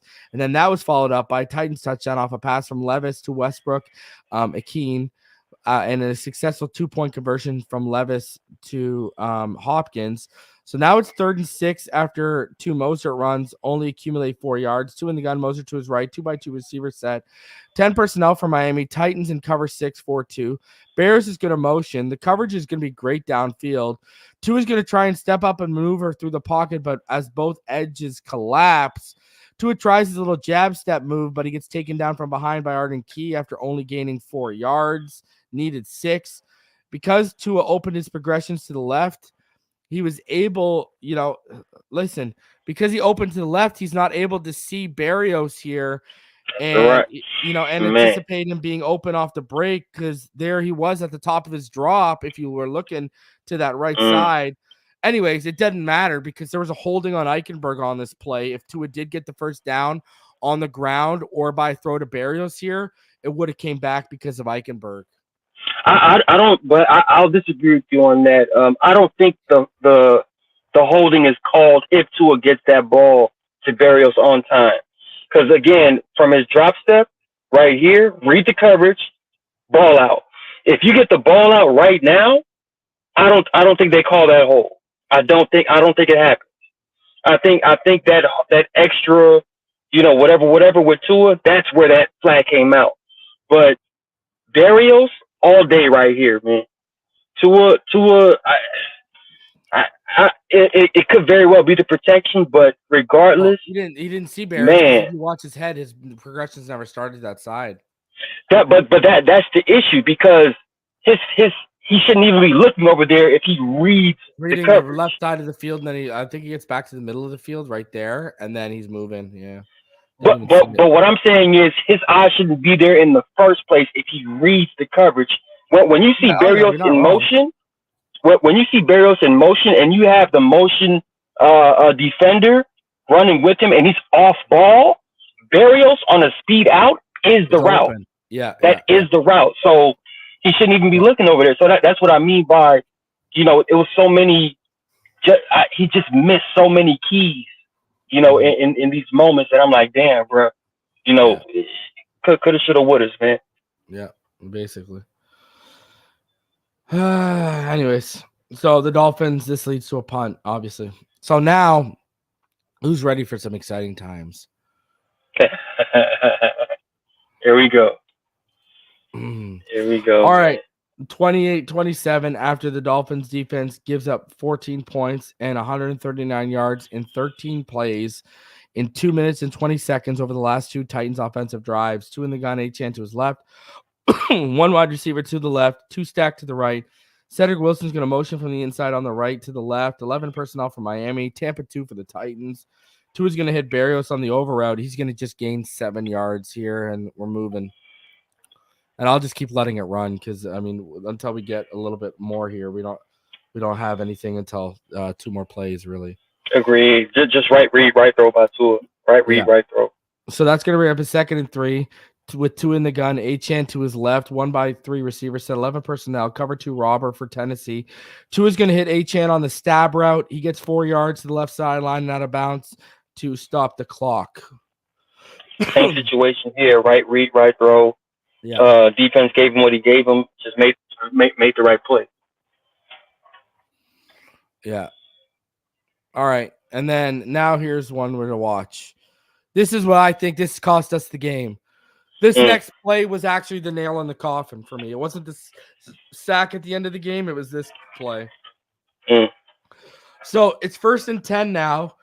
2 is in the gun. Achane to his left. 1 wide receiver to the left. 2 receivers stacked to the right.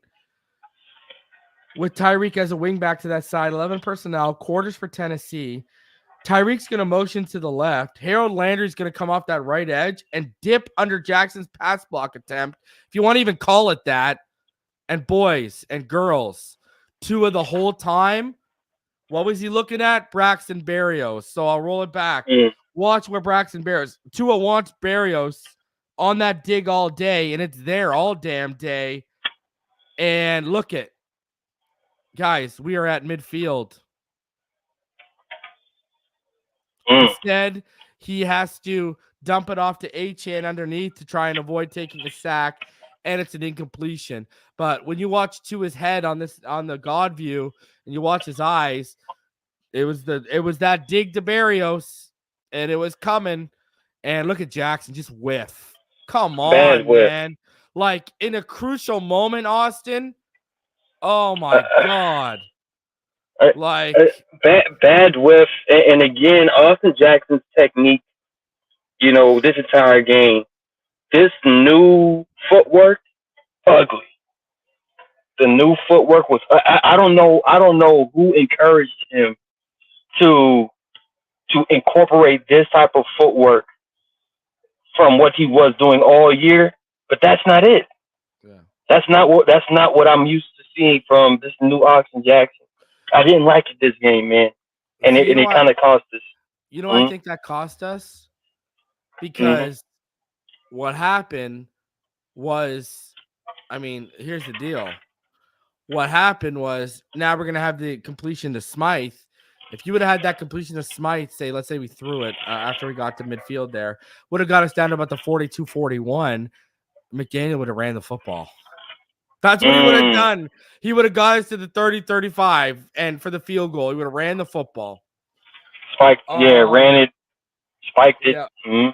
Yeah. So 2nd and 10, empty backfield, 2 receivers split out to the left, 3 wide receivers to the right, with 2 stacked in the slot. Quarters for the Titans. Achane's going to motion out of the stack to the right, and Tua is going to hit Smythe on the slant for 7 yards. He almost didn't come down with it here, but it's over the middle and for a short gain with no timeouts left because poor clock management by McDaniel early on once again. Right? So there you go. Tough. And then now there's 48 seconds left. 3rd and 3. 2 is in the gun. Empty backfield. 2 by 3 set. Cover 2 press man for Tennessee. Achane orbit motions there, and it's a screen to Achane. He makes 1 man miss, but does really a lot of work for a 1-yard gain, and he doesn't even get out of bounds. I don't like the play call here. Challenge the middle of the field and spike it to move the sticks or something outbreaking from a bunch set is what I would have tried to go through. I just didn't understand the play calls altogether. Yeah, altogether, man. This entire drive, there was so many routes in the middle of the field with zero timeouts left. It doesn't make any sense, right? It's fine. So I'm like, listen, okay, when you start what's getting to going this on? part of the field, it's when you get to this part of the field with a minute left, because we had like 50-something seconds left after Achane got out of bounds on the first one. Okay, throw it to the middle of the field, move the sticks, and then run up and spike the ball with 40 seconds left. I get that, right? But start using the sidelines more and not on screens. You know what I mean? Like, so now it's 4th and 2. 2 in the gun. Achane to his left, 2x2 receivers. Set 11 personnel for Miami. Cover 2 press for the Titans. Man, Tua, this is a big miss here from Tua. Tua is going to have either the big window on the streak to Berrios or Hill on the dig. Berrios is the one you want to throw to here. Dude, Dan Marino said it how many times, Tua? Pick a guy and let it fly. No need for happy feet on this play, too. He gets happy feet in a clean pocket. Tua instead basically leads himself into a stack. He trips off Liam Eichenberg's feet. I mean, come on, man. Trust the protection, bro. Trust the protection. And look at Berrios here. Berrios, watch Berrios. Yeah. He got his hand up. Look at. He's ready to go. Eerily similar to how the Cheese game ended in Germany as far as your last play. You know what I mean? Yeah. Like, this is the worst way to end, the game. And it's like, sack. You had pocket. What do you? It was clean. Yeah. Bro. You gotta trust your protection. Come on, man. Yeah. It was a miss. Miss Berrios got sacked. Game over. Right? And well, you even had the dig to the right. Hill. Yeah, but like how you said, Berrios was the play. He was the play. He was there. Yeah. And Tua has been infamous on anticipation, placement, ball placement, spot, throwing in the specific spot for the receiver. It just wasn't there. It wasn't there this game, and I'm not sure what happened as far as the preparation is concerned, but this was one of the did you watch more disappointing games. Yeah, I seen. Yeah. Mm-hmm. Okay, so you saw this week's Hard Knocks, right? You saw it yesterday? Yeah. Mm-hmm. Didn't it look like Tua had a little bit of a tough week at practice too? That's a great point. I was thinking the same thing, bro. That's the first thing that stood out to me. You're telling me he had this tough week of a practice. The run game shows up the way it does, and you're still not just leaning on the run game to get you this W. And the worst part about it was we showed the plays early on in the first half where they're throwing. Then late in the second half, when they get the 2 turnovers, they decide to run the ball. And look at how quickly they cut through that Titans defense and got the touchdowns running the football. It's just mind-boggling. Like, McDaniel, here's the thing. People don't realize, because people just think, okay, it's Madden. I can just go out there, press buttons, and throw the ball around. No. Your game plan, your scheme, your design, it all comes together to help put your players, not just your quarterback, but your players in the best position to win. McDaniel didn't do a good of a job that week. We can talk about how mediocre Tua was all we want, but guess what? That was arguably, when I look at the totality, not just the pass plays, but the totality of the game offensively, that was, to me, Mike McDaniel's worst head coaching performance of the year. You fell flat on your face in adapting and adjusting to Tyreek, right? You didn't adjust to the 3 high safety look that you did against the Patriots when we saw you guys being successful with a lot of underneath stuff and running the football. You didn't go with that same game plan when you know it works. And you were once again threw balance out the window inside the 10 to 20 yard line, inside the red zone when it mattered. I mean, Mike McDaniel didn't. Raheem Mostert should have had 4 touchdowns this game. Easily. This was one of those situations where this definitely was not.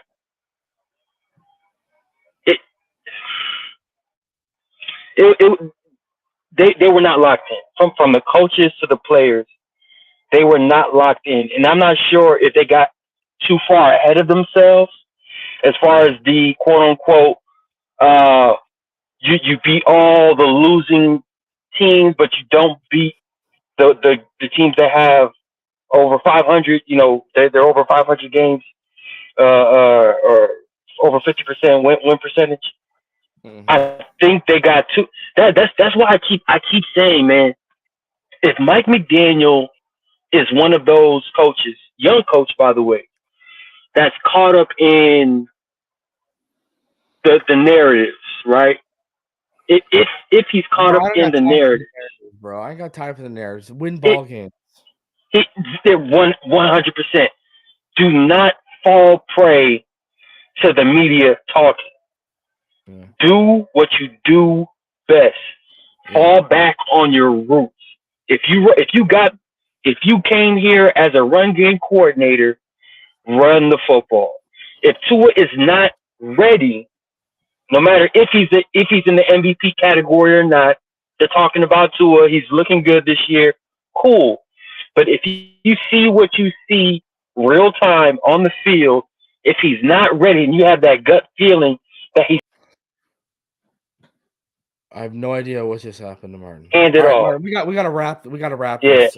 All right. So Yeah, I got guys, you. guys, I'll be back tomorrow night with Neil. Probably gonna be looking about at 8:30 because it's my daughter's birthday. So I'll be back around tomorrow night. All right. Fins up. I'll see y'all on the